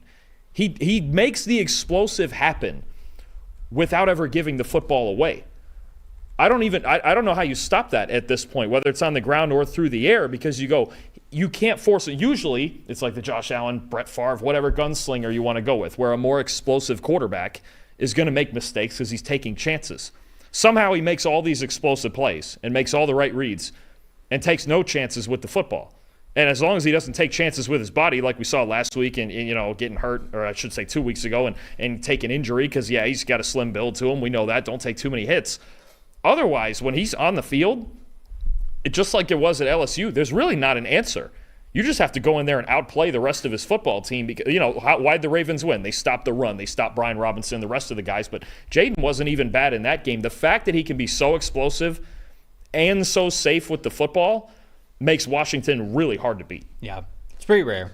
It's pretty rare. My side of the total story is on the other side of things, because I wanted to open up with what you were talking about, because it's the stat that told the story for why the Commanders won the football game.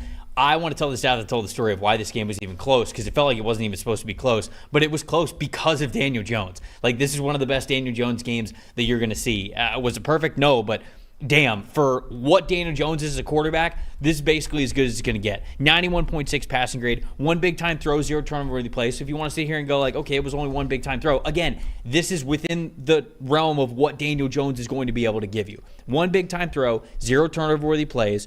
Wide receivers had 3 drops in this one. He had a 92.1 adjusted completion percentage. This guy was on it all day.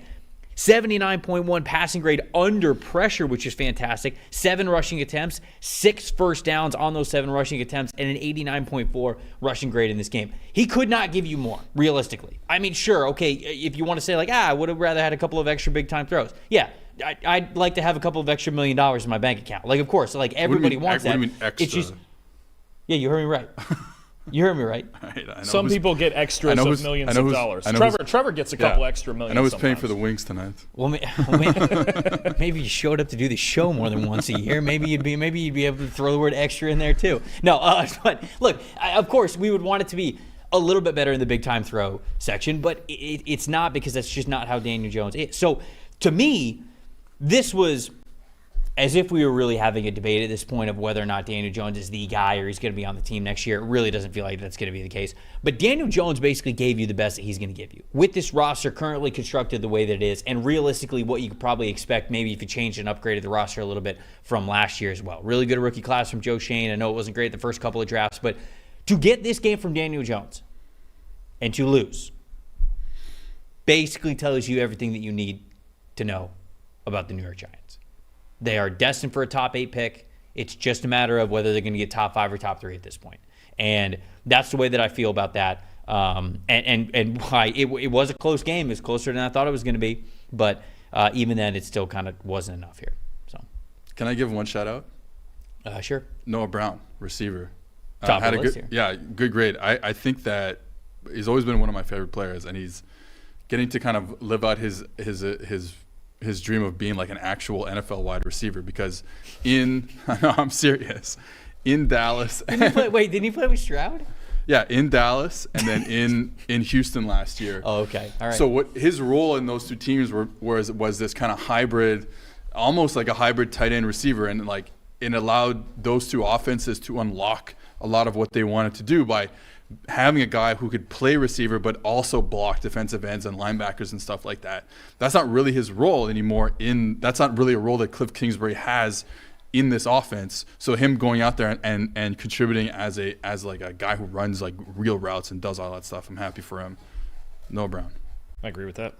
Big time. They're looking for it. Look, you got a kind of a modest game out of Terry McLaurin in this game, and you still found a way to score 27 points and win it. I think it's great stuff. My most impressive, there were a couple that I could have gone with, but Austin Eckler showing a little bit of juice here. Dude, was nice. Austin Eckler, for this team.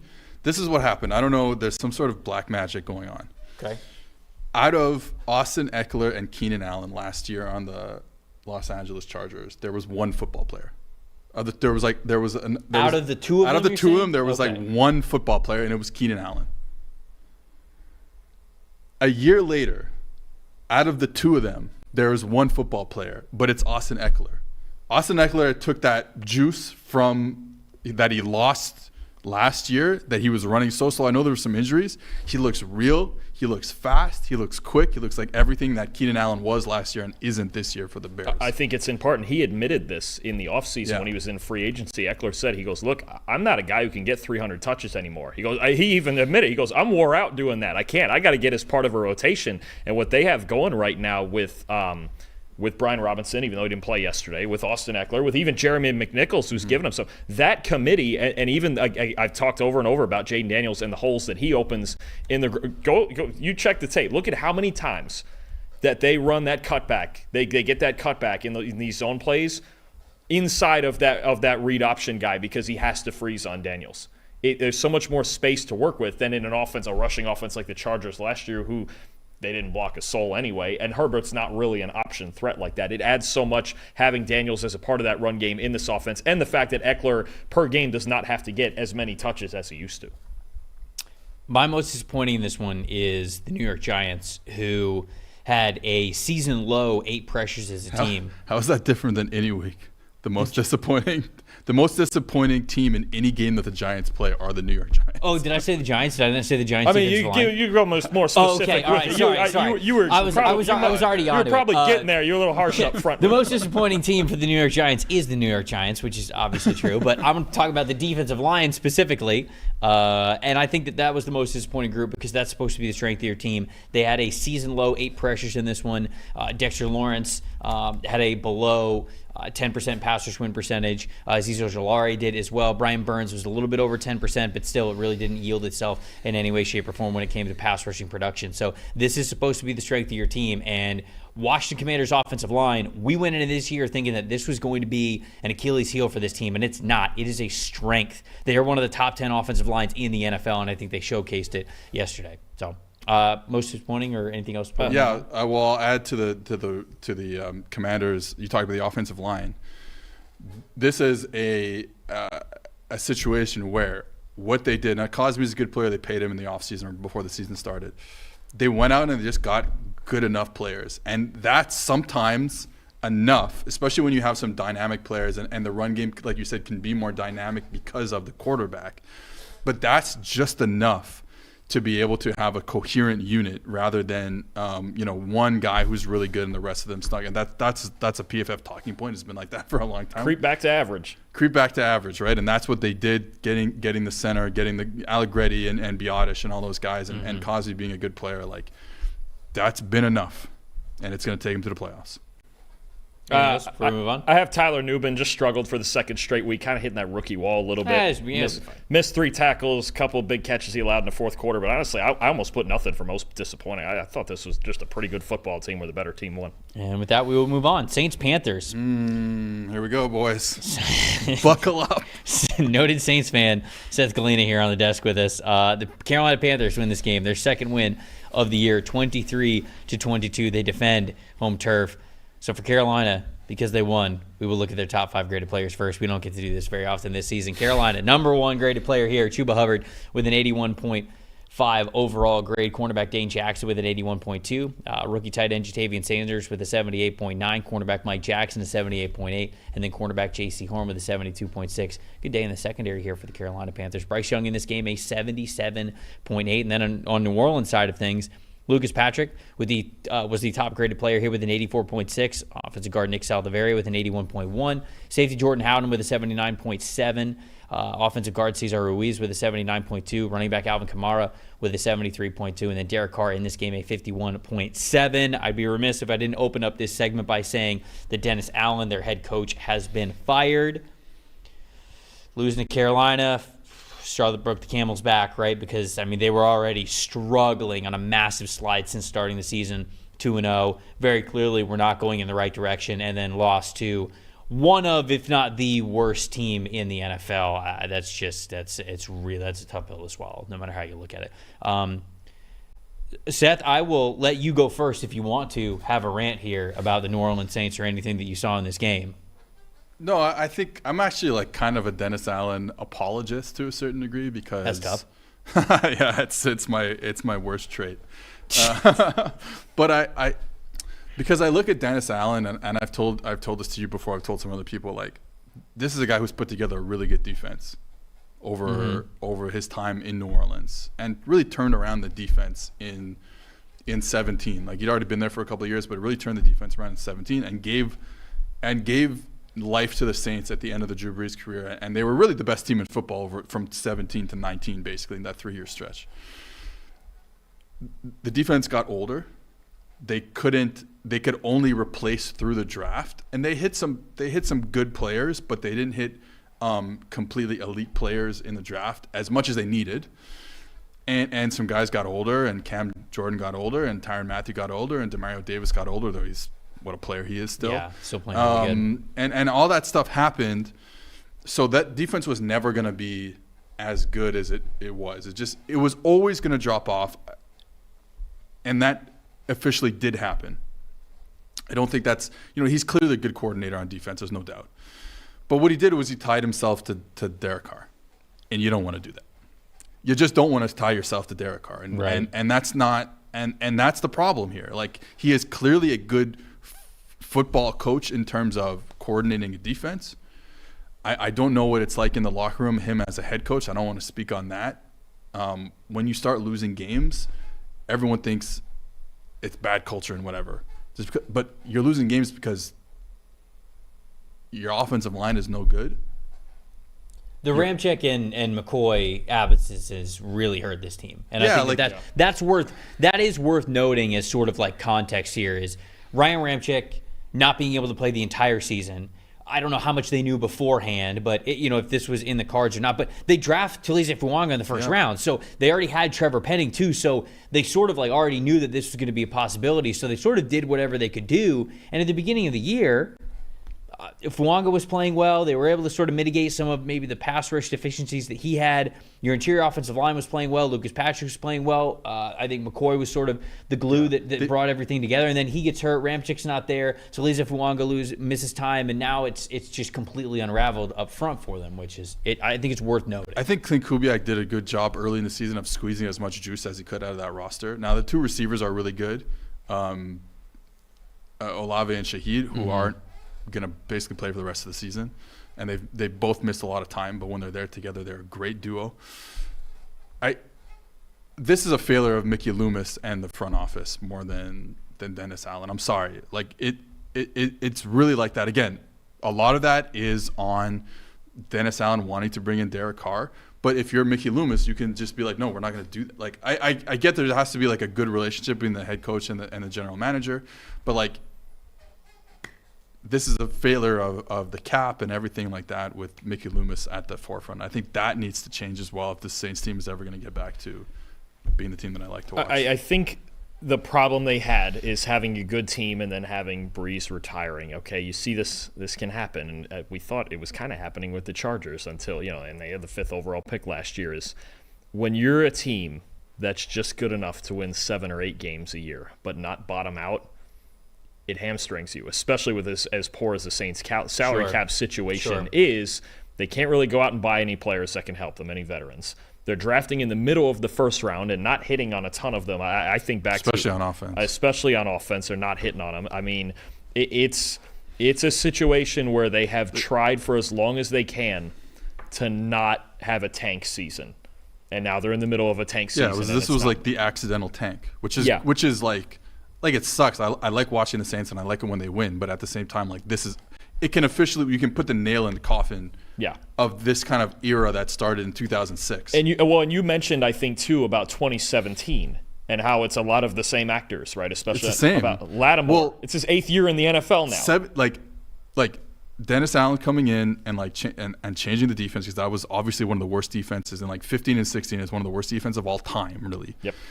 And Allen was there, but he helped change it. But the 17 draft. Yep. That was one of the greatest drafts. It's one of the greatest drafts of all time, and they haven't not even close to that. I mean, you're talking about like drafts where they don't hit on basically maybe one player, and like a 3rd round player. Yeah. Where you're like, yeah, he's a good player, but he's not an elite player that's going to change what you can do on offense or defense. So that's again, it is a failure of the front office and Mickey Loomis more than I think it's a failure on Dennis Allen, who was given a bad situation. It's a team when Breeze retired had no direction. Yeah. For anybody that doesn't know the Saints 2017 draft class off the top of your head, Marshawn Lattimore, Ryan Ramczyk, Marcus Williams, Alvin Kamara, Alex Anzalone, Trey Hendrickson. That's insane. That's like when you say that one of the best all time, that is literally one of the best. It's one of the greatest draft classes ever. Yeah, considering what all of those players became. And they were all on the same team. Yeah. Now name me an elite player since then that they drafted. There's not many. There just isn't many. An elite player? Yeah. Next year it was DeMarcus Davenport, Traquan Smith. But they don't even. Here's the thing about that. Eric McCoy. McCoy. 2019. Because C.J. Gardner-Johnson was in the 4th round. He's a good player. Because of all the He's a good player. Because of all the times they traded up, though, they had less darts to throw at the wall. They had less chances to even grab elite players. There's been years where they had 4 draft They had 4 total picks in 2020. Cesar Ruiz, Zach Bond, Adam Troutman. Then it's Peyton Turner, it's Pete Werner. Pete Werner's good. Pete Werner's a good player, for sure. I think Adebo can be good. Yeah, he just started as well, for sure. Right? And then in 2022, Olave is elite. Olave is elite player. He's an elite player. Then it's Trevor Penning and Alontae Taylor. Not an elite player. Dalton hates Alontae Taylor. I think I like him more than Dalton does. And then this draft is sort of okay. So the 2023 draft, and we'll get to this game. I promise. Carolina Panthers. We don't have to get to this game. The 2023 draft. It's Brian Brzee, Isaiah Foskey, Kendra Miller, who's almost cut at this point, Nick Saldivari, who's playing but basically has to play just because he has to play, Jake Haener, Jordan Howden, who is now a starter for you, who I think is a good player. But to me, that was the draft you needed. Like, you really, if you were going to continue this thing, that 2023 draft had to be like stellar. And I don't think it was really like the class for it to be stellar, because this past draft, I mean, they picked first round, second round, and then not until the fifth round. I like Talise Fuanga. I like Kool-Aid McKinstry. And then you pick Spencer Rattler in the fifth. Like, I like all those picks. Love that. But it's just not enough to save the team. Anyways, let's get to this game. A stat that told the story for me, I want to give a shout out to the Carolina Panthers. 3 for 3 in the red zone against the Saints this past week.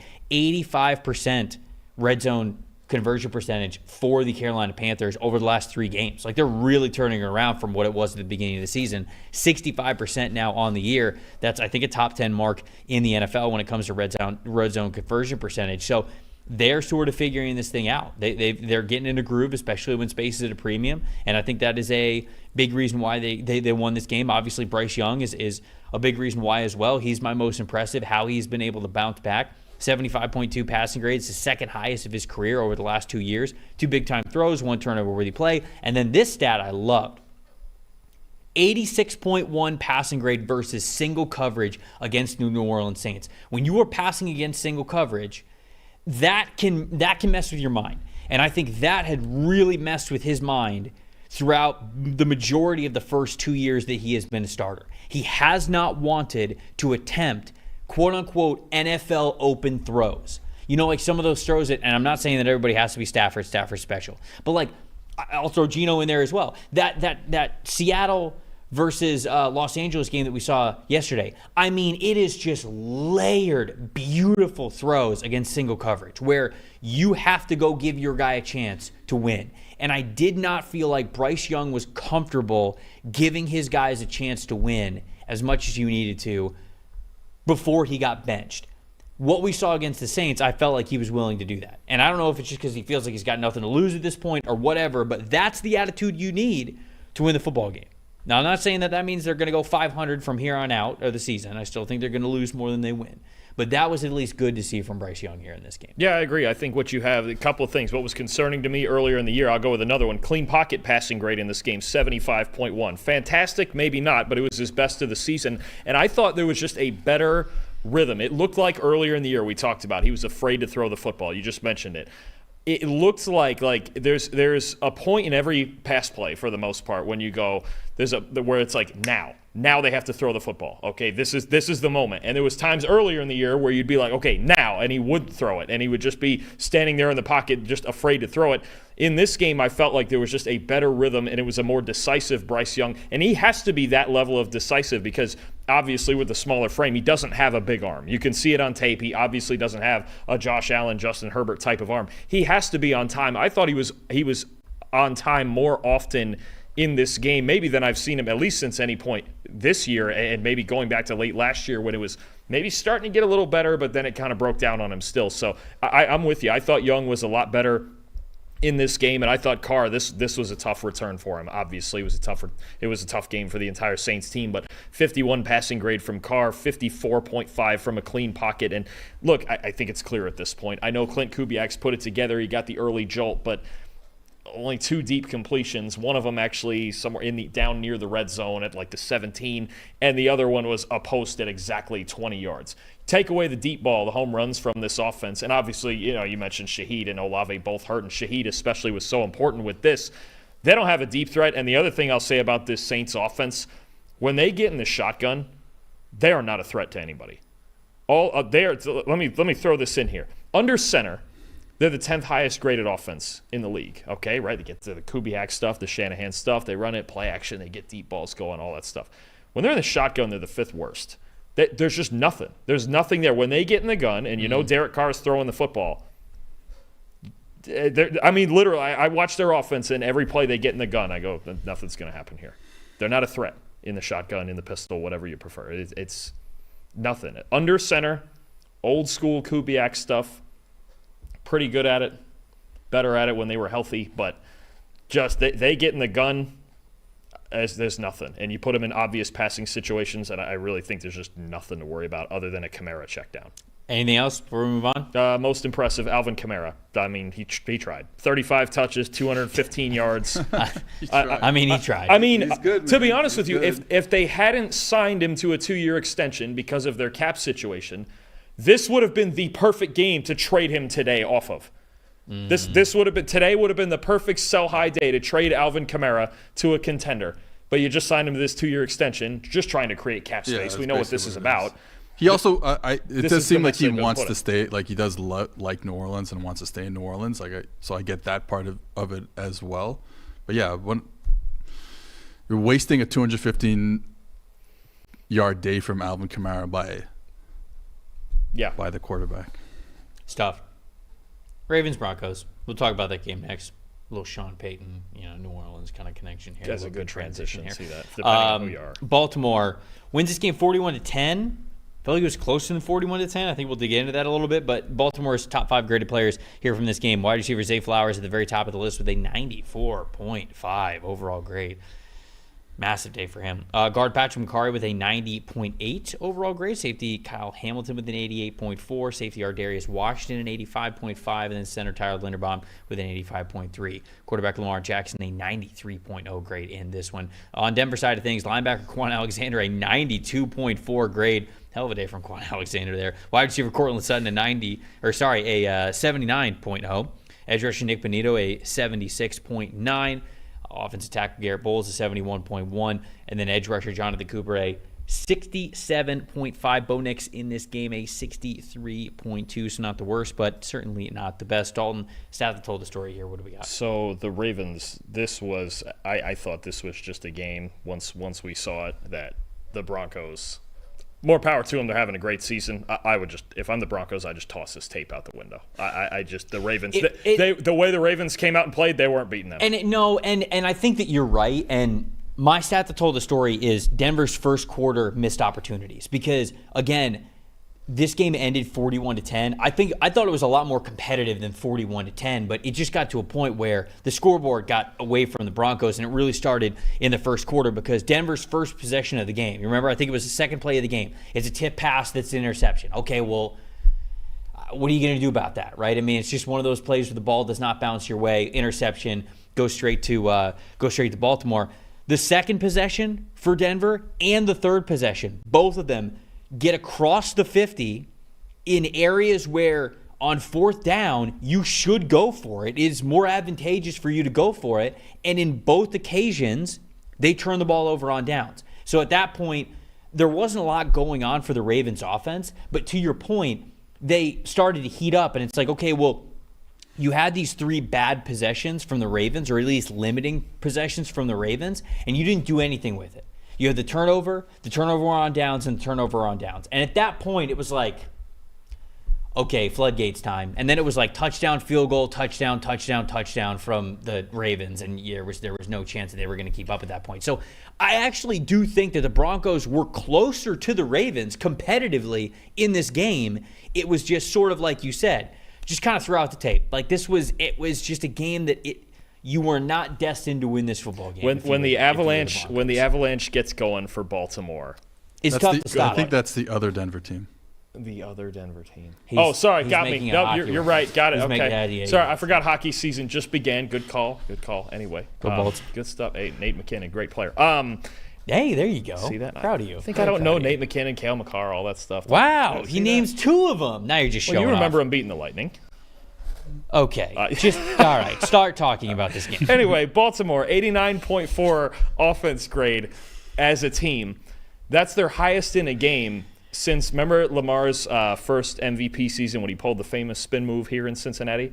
That's their highest offensive grade since that game. And against a great defense. Yeah. Against a legit great defense. Fantastic Denver defense. Yeah, this was just, I mean, Derrick Henry, another 100-yard day. Lamar was great again. What was it, a 93-point-something grade? Zay Flowers is my most impressive. I think this is a special football player that's really coming into his own. 5 catches for 127 yards and 2 touchdowns, 94.5 receiving grade. Zay Flowers, there's been a couple of years, or a couple of weeks, I should say, this year, where the way Zay Flowers has played has made me think the Ravens are going to win the Super Bowl.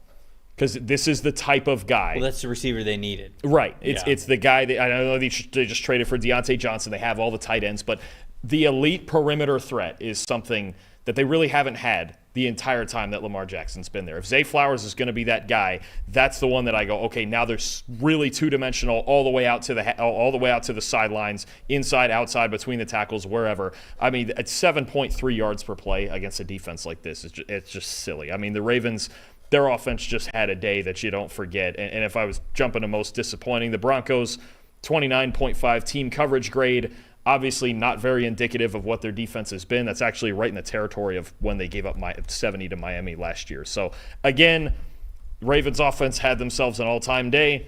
Broncos throw away the tape, move to next week. They're obviously better than that on most weeks, but sometimes a great team just has a day like this that you can't stop. Yeah, my most disappointing was I was just highlighting Riley Moss. I think it's probably unfair, though. I mean, he had a 31.9 coverage grade in this game, gave up 3 catches on 3 targets, 33 yards, and a first down allowed. But it wasn't a great day overall for the Broncos coverage-wise. My most impressive, though, I'll shout out Patrick McCarry, who was on that top 5 list. He had an 88.5 overall blocking grade, 73.5 pass blocking grade this season since kicking inside from that right tackle spot to the guard spot. So he's just very clearly much more comfortable as a guard, and the Ravens' offensive line looked shaky through the first 4 weeks of the season. Now it feels like they have really settled in. They're becoming a really strong and cohesive unit. So, man, you watch Zay Flowers and feel like this team can win a Super Bowl. I'm watching the offensive line now and feeling like this team can win the Super Bowl because I felt like through the first couple of weeks that was going to be something that was going to hold them back. We talked about that with the Houston Texans. We'll kind of end the show talking about what Houston did on Thursday Night Football. But I don't feel that way about the Ravens anymore. Now I legit, as if they weren't before, their Super Bowl case got stronger, I think I should say, with the new look offensive line that they have. Seth, any takes before we move on? Yeah, so the offensive line, I thought that there was a chance that this offensive line tanks their whole season. Obviously, that hasn't been the case. And they've got better individually. You said moving McCarry to guard and stuff like that, and Rosengarten being better than we thought after week 1, for sure. But a lot of that is Lamar Jackson. Lamar Jackson, when he's playing quarterback, teams mush rush him. Like, they don't come full speed at him because if you do, you're allowing a big scramble or a big play down the field. So he helps you. Like, those grades are partly on the back of Lamar Jackson's kind of aura. So I just wanted to shout out that. The average time to pressure for teams facing the Baltimore Ravens is always extremely low, and that's Lamar Jackson's aura. Can you get us some sort of aura metric for our pass blocking stuff? Yeah, I have it. I'm working on it. The funnel metric, and now he's got to figure out. He's got to put a bow on the funnel metric, and then he'll get to the aura metric. Good call. Yeah, all right, that's next. He'll figure out whether momentum is real. Can we go? Is there a way? Can we get pass blocking grade without aura? Is that possible? Everything has aura on it. I was going to say, I don't know if you're using that phrase correctly, which wouldn't surprise me since it feels like it's a TikTok thing. And I wouldn't have any idea. Don't feel like a big TikTok guy. No, I'm not. Hope I'm not, I don't throwing any strays at you like that. We got to get you on TikTok. There's some good stuff in there. Cooking videos, travel videos. I don't have time for it. Some funny videos. You know what I'm into? You know what I'm into these days? On TikTok? Well, Instagram, the reels, whatever video. I'm terrified to ask, but yeah, go ahead. Don't get fired. Don't get fired. No, it's okay. I'm into this is so stupid, holy shit. All right, don't get fired. Like AI, okay, so there's people who do this very basic AI stuff where it's you show me a fusion between a bear and a shark. And then they AI that shit together. And I cannot stop watching it. Damn. It's so... They got your ass They got my ass so bad. That's bad. That's peak. That's so peak basic. Scrolling right there. You need that with Keenan Allen and Austin Eckler. Exactly. That's what we need, the fusion. And there's stuff Who's the fusion football player between Keenan Allen and Austin Eckler? We don't have to sit here and talk about it and think about it in silence, but maybe the chat can let us know too. I think it's Deebo Samuel. Wow. That's a good one. No, I think it's Deebo Samuel. At its best. Its best, Deebo. I was at South Carolina this weekend when they played Texas A&M, and I saw Deebo, and let me tell you, truly could not that I have the physical ability even to do this, but couldn't pay me enough money to try to tackle that dude. He looks like you are tackling a brick wall. Just by looking at him, it feels like it would hurt if you were like, if you just gave him, hey, what's up, Deebo, and you gave him like a little punch on the arm, your hand would hurt. That's what it looks like. I believe that.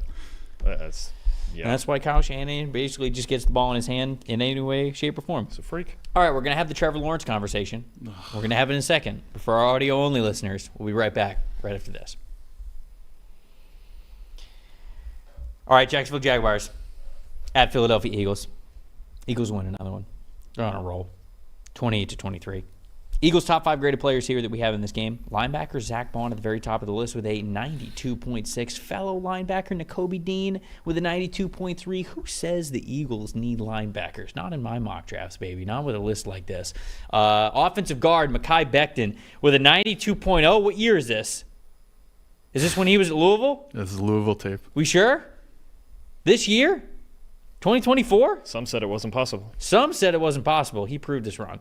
Offensive tackle Lane Johnson an 86.4. Offensive guard Landon Dickerson an 82.3. And Jalen Hurts in this game 79.9 overall grade on Jacksonville's side of things. Guard Cooper Hodges with an 83.5. Trayvon Walker 81.8. I got to think 60 of those points have to just be in the interception return that he had, because that was basically the manifestation of his combine report, which is one of the most incredible plays that we will see so far this season. Linebacker Devin Lloyd with an 80.8.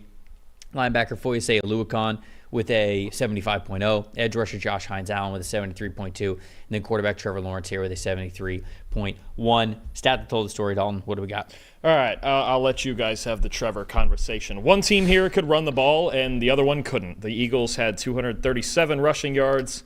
Jags had 60. Lawrence, I'm of the believer. I'm a Trevor Lawrence apologist. I'm of the belief that he has not much help at all. The offensive line was a train wreck last year. They haven't run the ball last year or this year well. And the Eagles, I'll say this for their run game. Okay, their best run blocking grade since week 1 against Green Bay. When they have, in their last 4 games, okay, they've won 4 in a row, obviously. Their last 4 games, they have called run plays on 58.6% of their plays. Their first 4 games when they were 2-2, 41%. Saquon Barkley, offensive line, run the ball, don't make Jalen Hurts drop back 45 times a game. Their offense is better. Every last number bears it out that this is the best version of their football team. And honestly, even 2 years ago when they made that Super Bowl run, this was always the best version of their team.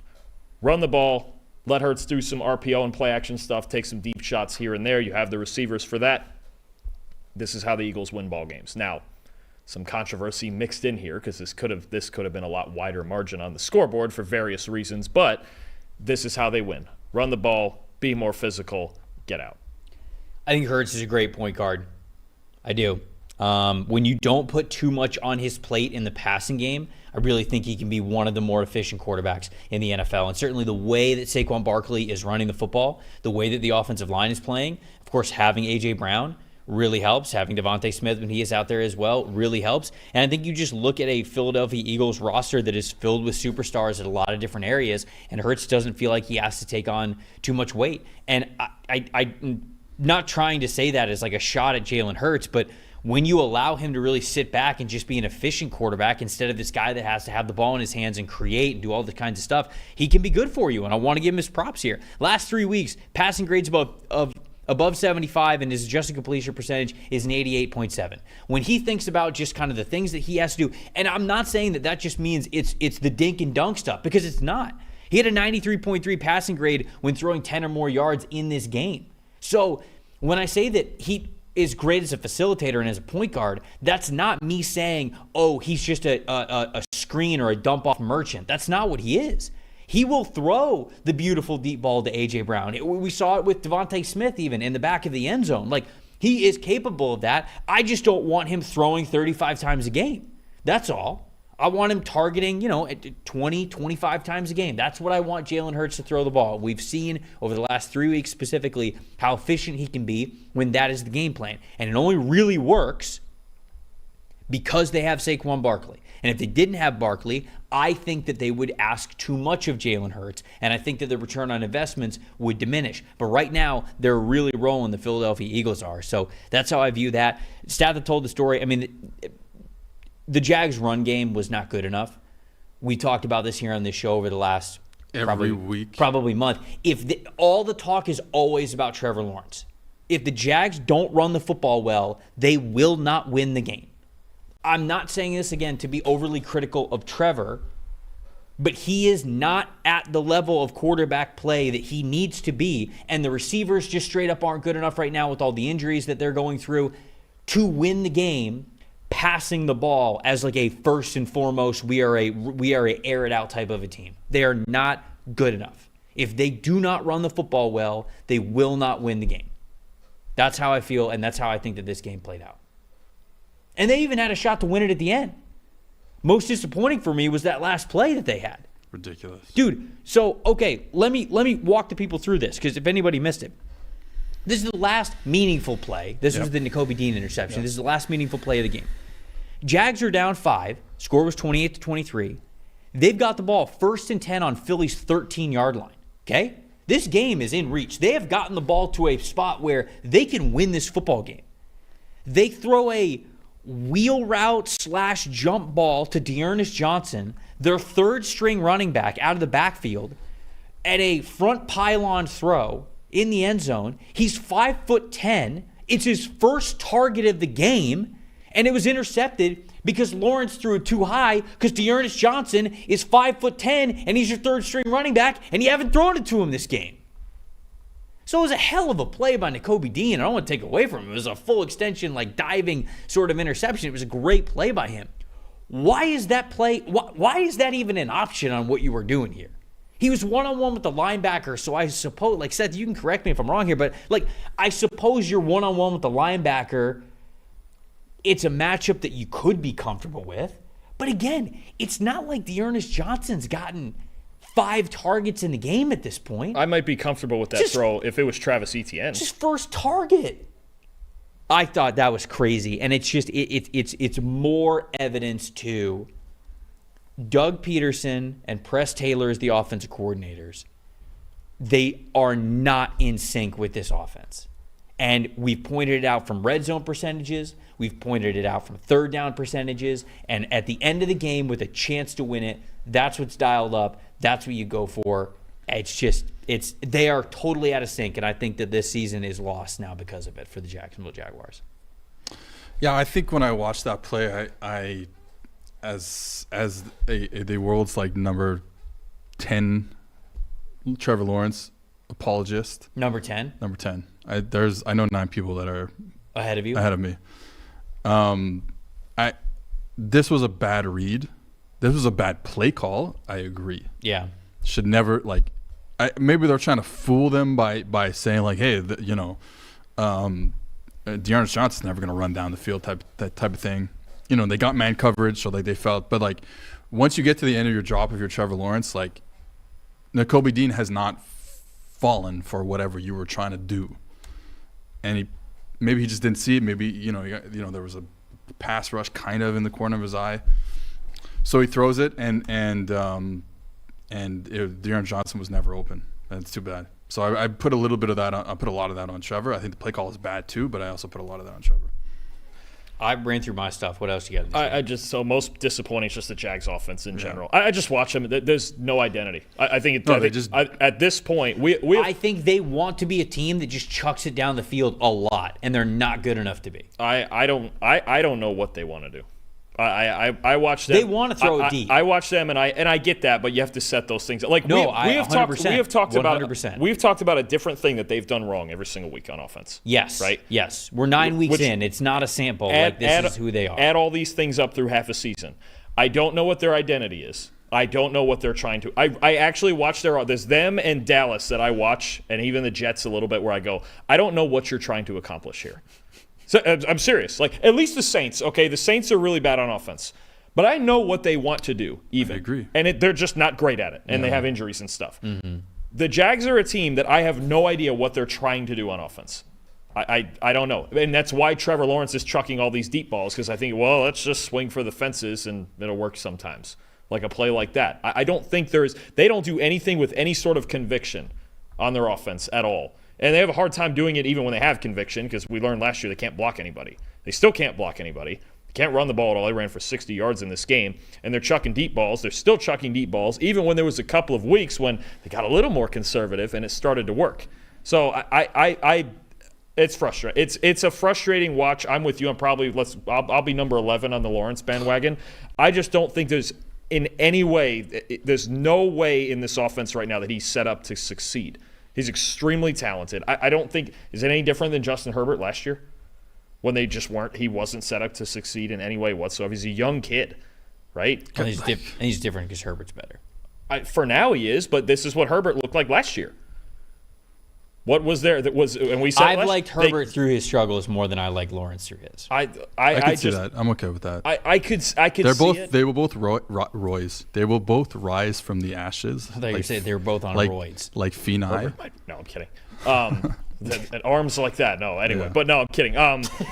But like, no, seriously though, the difference with Herbert is at least Herbert got wicked conservative, right? Yeah, and it was like, okay, he's just not even trying to get it downfield because we can't.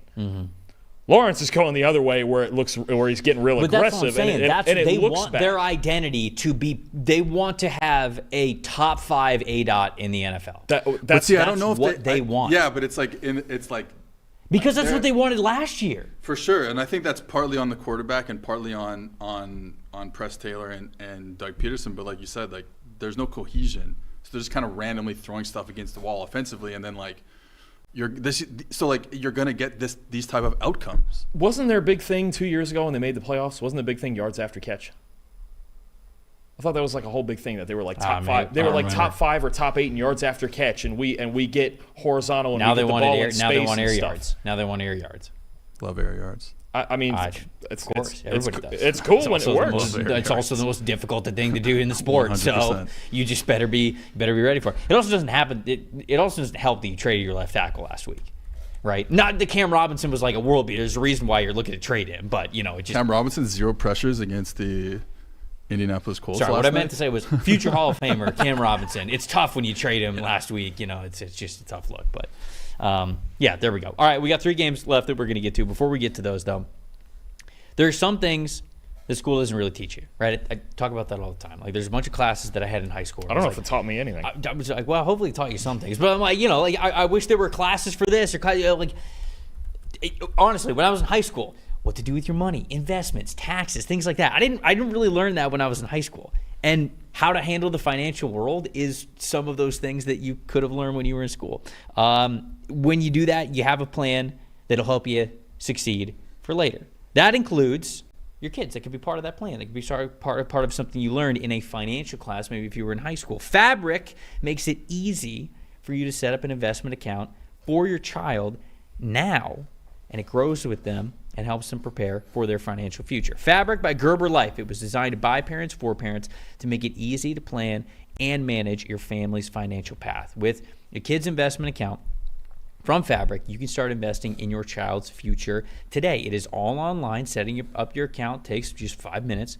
Get started investing with as little as $1 a day, and then you can manage your child's account and monitor their investments right from your phone. The funds can be used for nearly anything benefiting your child, from tuition, books, summer camp, after-school activities, all kinds of stuff. When they're adults, they can also use it for first home, buying a new car, starting a business, whatever, all sorts of great stuff. There's no contribution limits, multiple tax advantages, and SIPC insured up to $500,000 plus, no commission fees, and it is a low, flat monthly maintenance fee. Join the thousands of parents who trust Fabric to help protect their family. Start investing in your child today at meetfabric.com/PFFNFL. That is meetfabric.com/PFFNFL, meetfabric.com/PFFNFL. This is a paid promotion by the Fabric UGMA product and not for investment advisory services.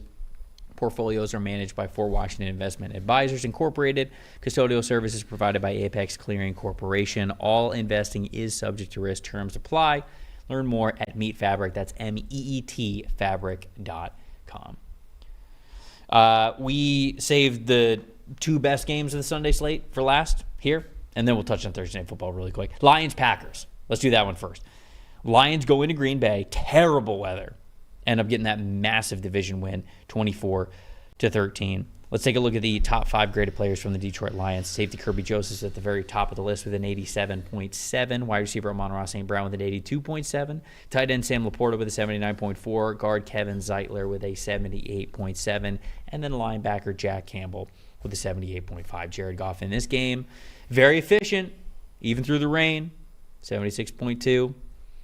On the other side of things for the Green Bay Packers, wide receiver Jaden Reed is 77.3. Offensive tackle Rasheed Walker, 73.3. Offensive tackle Zach Thomas, 73.3 as well. Safety Javon Bullard with a 71.3. And cornerback Carrington Valentine with a 67.2. Jordan Love in this game is 68.3. Dalton, what do we got here? What did you think about this game? So what you said about the Broncos game earlier, how there was a lot of missed opportunities and the game could have been a lot closer, that's where I feel the Packers were at in this game. They were 1 for 4 in the red zone. The touchdown was on their last drive of the game when they were down. I believe it was 24-6. First drive of the game, they work all the way down there, kick a 30-yard field goal, missed a 46-yard field goal in the second quarter. 2 straight fumbles when they were going in to score in the third quarter that wound up kicking a field goal on. Stopped on a 4th and 1 in the fourth quarter at the Detroit 9. It just they moved the ball well. They got into Lions territory on 7 of their 9 drives. They just couldn't put the ball in the end zone. Mm-hmm. And against a team like the Lions, I mean, as good as they are, especially on offense, as good as they are, you have to score 7 instead of 3, or especially instead of 0. So I just thought the Packers. There was good moments in this game on their offense. There was just when it got down to it, when they had opportunities to score, just couldn't punch it in. And I think the weather was a big part that told the story here, and the weather really affected the Packers more than it did the Detroit Lions. I don't feel as though either team was able to really do what they wanted to do on offense in this game because of the weather. Like, even when you look at how these teams ran the ball, it wasn't as explosive as it has been in the past, and I think the weather was a big reason for that. I know Josh Jacobs had a pretty healthy yards per carry average, but Montgomery and Gibbs weren't able to get it going as well as we have seen them do in the past, and I do think that it's because of the weather and the challenges that they had. Now, I mentioned, to me, the weather simply was a deterring factor for the Packers more than it was for the Detroit Lions. 3 fumbles for Jordan Love in the second half in this game. He didn't lose any of them, but they were snaps that came to him, and all of a sudden, it was back-to-back plays once, which totally killed their chances to go in for a touchdown. I believe it was in the third quarter there. And they also had 6 drop passes, the Green Bay Packers did in this game. Now, that's not too unfamiliar from the Packers this season, unfortunately, but it does contribute to an offense that wasn't humming the way that we have seen it do so in the past. So I really do think that this was a close game. These are 2 really good teams. And to be honest, I'm just already excited for the early December game that they have, in a month. Because in a dome. That's in Detroit. It's in a dome. We don't have to worry about it. I'm not sitting here saying like all football should be played in a dome kind of a thing. I get that, there's some home field advantages to playing in the weather and the elements and all that. I'm not necessarily trying to take that away. But it was a reason why 2 of the best teams in the NFL were not able to perform on the offensive side of the ball the way that we know they are capable of. I can't wait to see that in Detroit at the beginning of December because I thought it was a big reason why this game turned out the way that it did. 24-14, by the way. I said the score wrong. I think Dan Campbell said it best after the game, though. They are built to play like that, to play that ugly, muddy football with their offensive line and the way that they play. I think Dan Campbell, he was like, I'm not surprised we came out here in this weather and won this game because they're built. That's actually the heart and soul of their team is to play football games like that. And I want to make it clear, I don't think that the Packers aren't. There's just when you make it more difficult, when you have a rainy, cold conditions and the ball is wet and everything the bad bounces can happen to any team. And to me, it happened more towards Green Bay, not because they can't handle it, but that's just kind of the way that it was in this game. So it's tough for me to take too much away from this game other than hat tip the the Detroit Lions for going into Green Bay, hostile environment. They had to deal with the weather too, losing Brian Branch, and they come away with a victory in this one. I think the Lions can win more games where there's no explosive pass element than the Packers can. That's a great point. I think that's really the main difference. And in a game where it's pouring rain and you have a limited opportunity to get the ball down the field, which is what happened yesterday, that's more that plays into the Lions' game plan a little more. Because you saw it in the Dome last year, dude. They were the Packers. I mean, last year is last year, but like they were throwing the ball like crazy. Jordan Love on that offense when they played the Thanksgiving game. Yeah. I think it was the Thanksgiving game. Yeah, exactly. So we'll see what happens in the Dome. But like I said, I think that it does suit Detroit, and this team is just, they're a wagon, they're a house, Yep. they're a machine, Yep. they're a wall, they're an avalanche, they're a coyote, They're a 5-story they're mansion. a lightning, Oh, wow. Now you're they're just a naming, Canadian, Now you're just naming talking. they're a jet, They're the Utah Hockey Club. they're a hockey club. Most impressive, I think, is just the Lions' adversity in this game, how they were able to really take care of business. Most disappointing, Dontavian Wicks, 2 drops in this game, caught zero of his catchable passes were caught in this game. He is bottom 3 in the NFL in terms of catchable passes that have been caught this season and total drops, which is Tough. bad. Not good. So whether or not, that's why I said at the very top, like, oh, it didn't help Green Bay. But Hadn't been great when it's perfect weather either for Dontavian Wicks, unfortunately, who I had a lot of high hopes for this did season. you? I did. I thought he was you? going to be. I thought he was going to be their deep threat guy this season. I felt like Jaden Reed was going to be the person who obviously was emphasized the most in the passing game, but I thought he was going to be a huge part of their deep passing game, and he's not been very reliable. But Dalton, anything else? most impressive, it's good. It's good to have when the second best safety in football gets ejected for a helmet-to-helmet hit. Another one. The best safety in football, the one Wow. guy ahead of him, Kirby Joseph. The Lions have the 2 highest-graded safeties in football. Kirby Joseph is number 1. The pick 6 that Jordan Love kind of inexplicably threw in this game, that was the biggest play of the game. Joseph now has 6 interceptions on the year.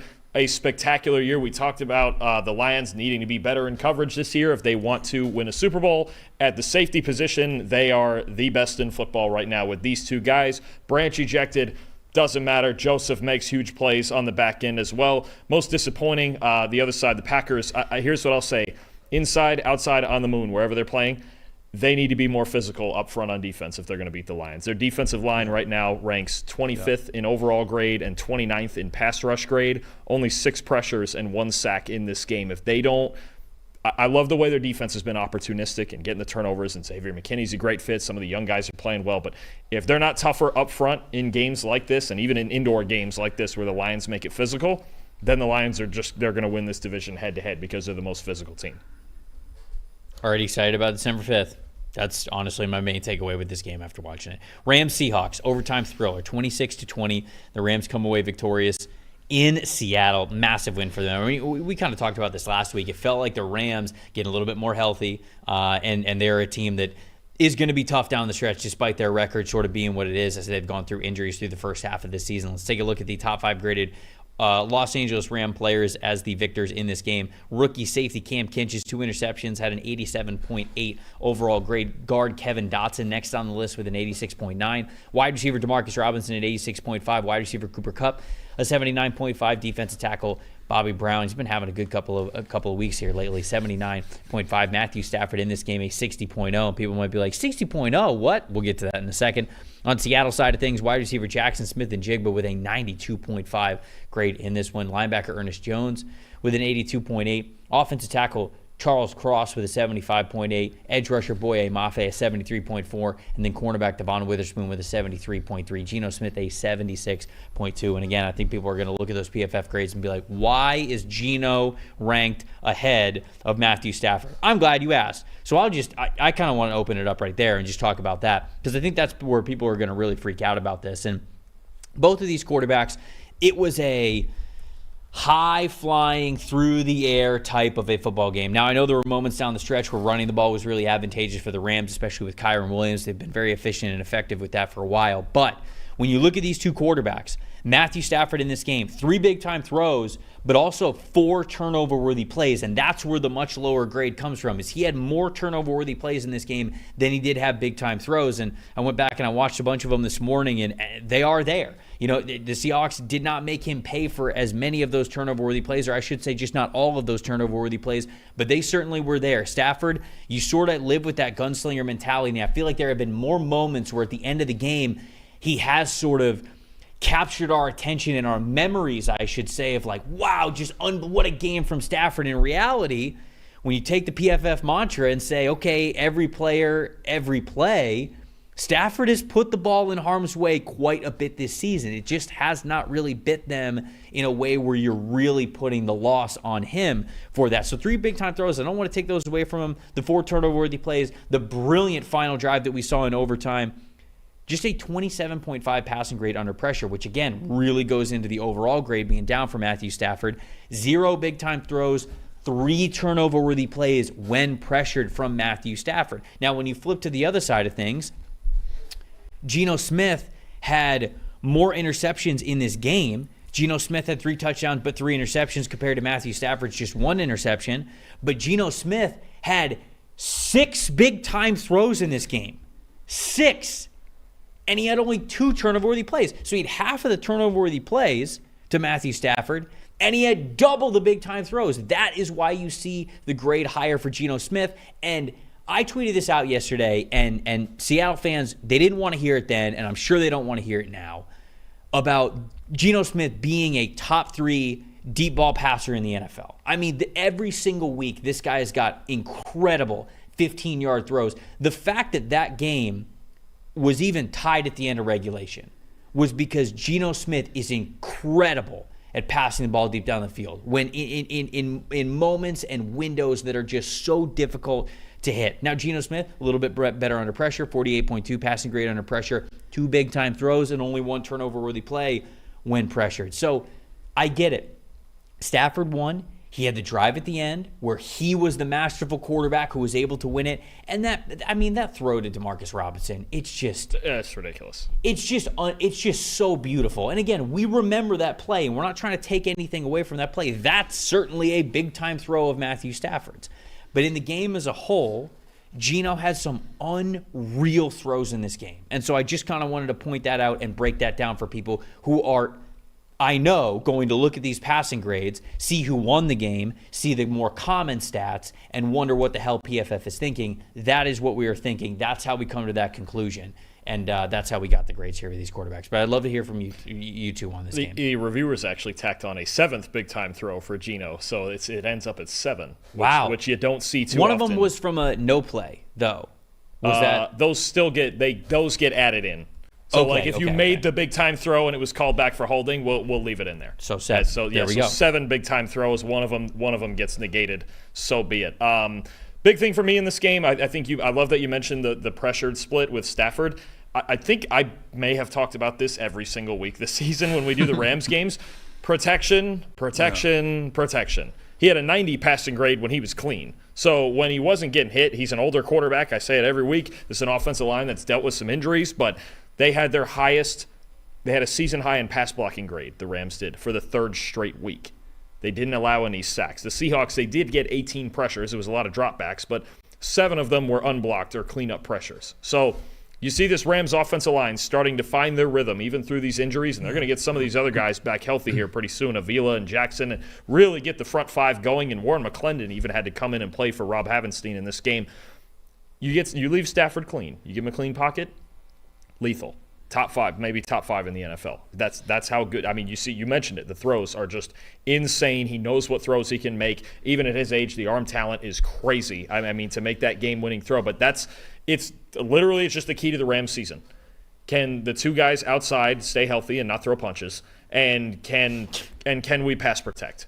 That's it. If they can do those 2 things, Matt Stafford will find a way to get him to the playoffs.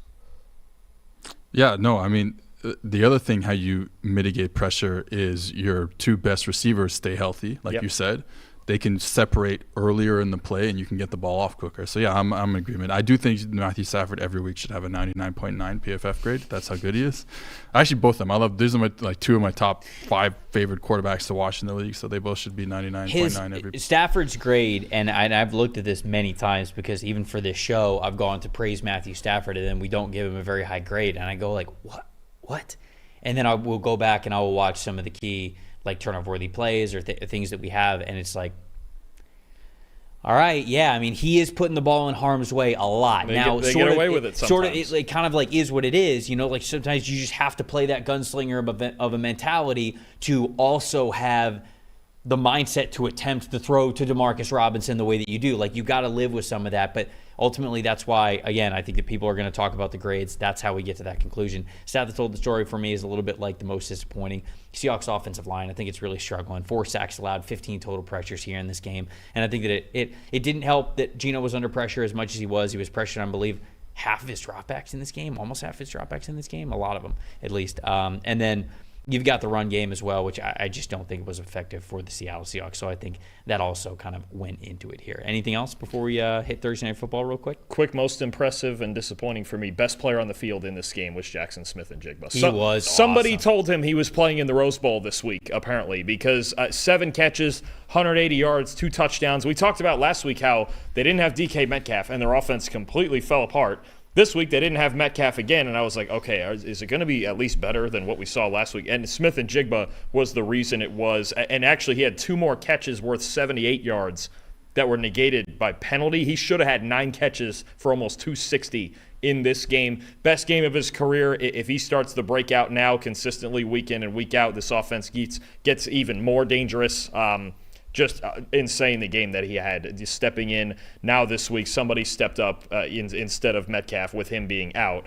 It was Jackson Smith-Njigba. And on the other side, most disappointing, just a rough day for Tariq Woolen. I mean, it was tough. Gives up the winning touchdown among 2 touchdowns. A pass interference late in the 4th quarter that could have really hurt Seattle. It's just a tough day for him, especially when you have Stafford making throws like that. And when you play a quarterback like Stafford, there's a chance that you're in for a rough day, no matter what. It's just he's going to test you consistently, and playing corner is just a really tough position to play. So it was a tough day for Tariq Woolen. The ball did not bounce his way. It was not his best day, but, man, Jack Smith-Njigba, that is a great call-out. What a performance that he had. Let's touch on Thursday Night Football really quick. The Houston Texans at the New York Jets. The Jets win this game 21-13. This is a game where everybody went into it and they're like, whoa, how are the Jets favored in this game? What's going on here? And they do end up winning the game. So maybe Vegas knows a thing or two here.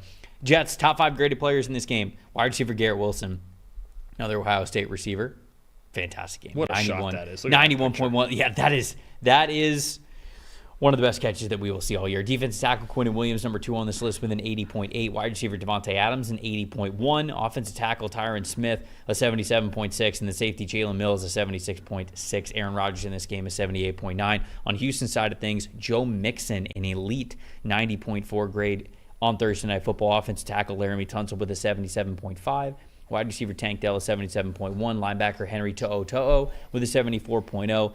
Cornerback Jalen Petrie with a 72.7. And then C.J. Stroud in this game, not his best. It's a tough day at the office for the Houston offense. Down a couple of starters, 75.7 overall grade. Stats told the story here, Dalton. What do we got? Real quick, Jets, for really, I would say just the second time this year, had their pass rush show up. Ironically, both of their Thursday games, so maybe their defense wants them to play on Thursday every week. Something to it. 8 sacks in this game for the Jets. Quinton Williams had arguably his best day of the year, 8 pressures and 2 sacks. Will McDonald with 7. Hassan Reddick with 8. He just, maybe he's getting comfortable now. And I think the other thing to throw in there, Jeff Ulbrich maybe getting a little more aggressive here than Robert Saleh. The Jets had 4 sacks on blitzes in this game.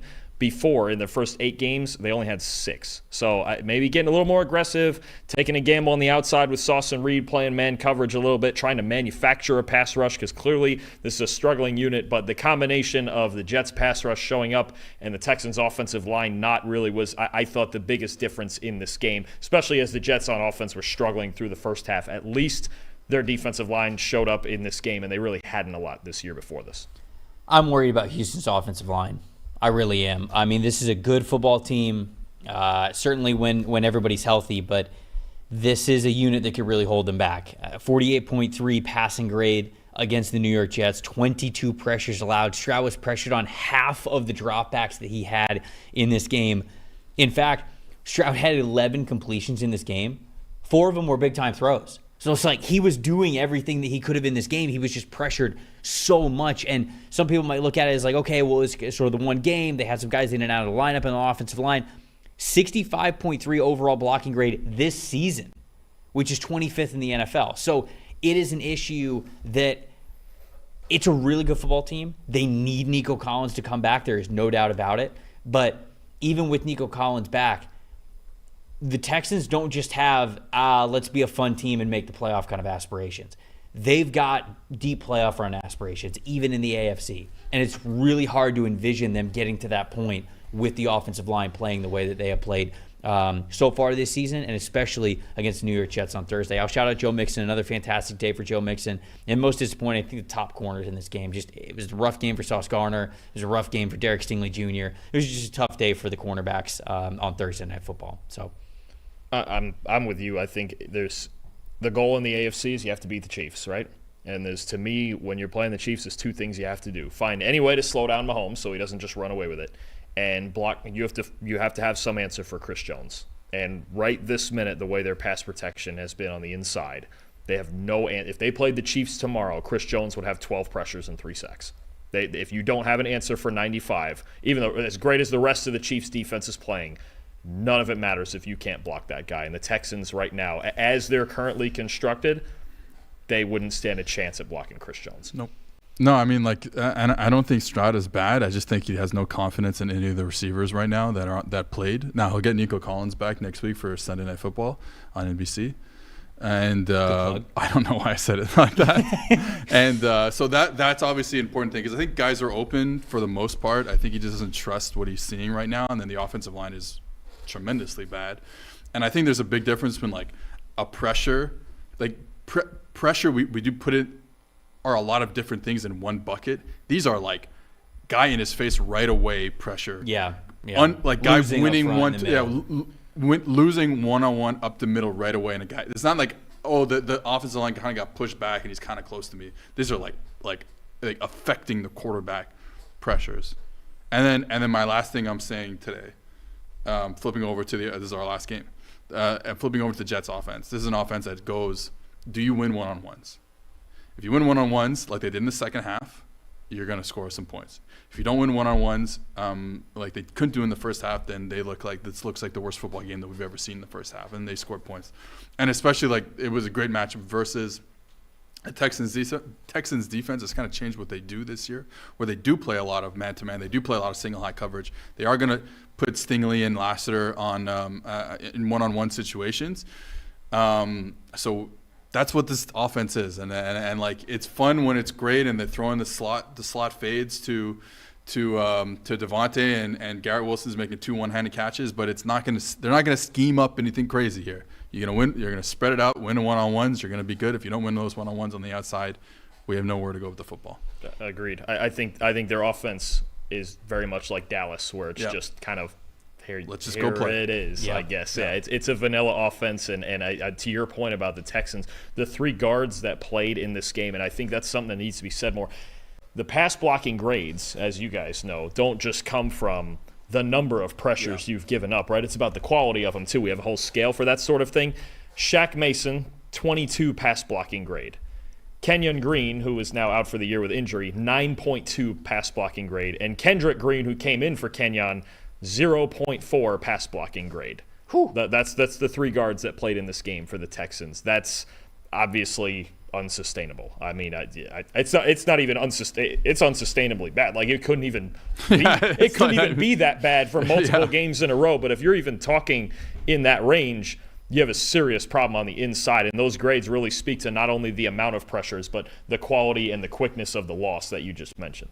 Jets take on the Arizona Cardinals, so that'll be a fun one next week. And then, like you said, the Houston Texans, they take on the Detroit Lions Sunday Night Football on NBC, just to make sure we get the plug in there. Appreciate everybody watching and listening to the show here. If you want to see all the PFF stats for yourself, you can go get a PFF Plus subscription over at PFF.com. But it's not just the premium stats; it's everything. It's the fully unlocked mock draft simulator. It's the fantasy football tools. It's the free agency tools. All that kinds of good stuff. So if you don't have one, go to PFF.com. Get yourself a PFF Plus subscription. There's a lot of fun, a lot of games, a lot of info to get to. It was really fun to have both you guys here on the desk. For Seth Galina, for Dalton Wasserman, I am Trevor Sikkema. Thank you guys so much for watching the Week 9 grades release show here on the PFF NFL show. We will see you same time for Week 10 next week. See you guys then.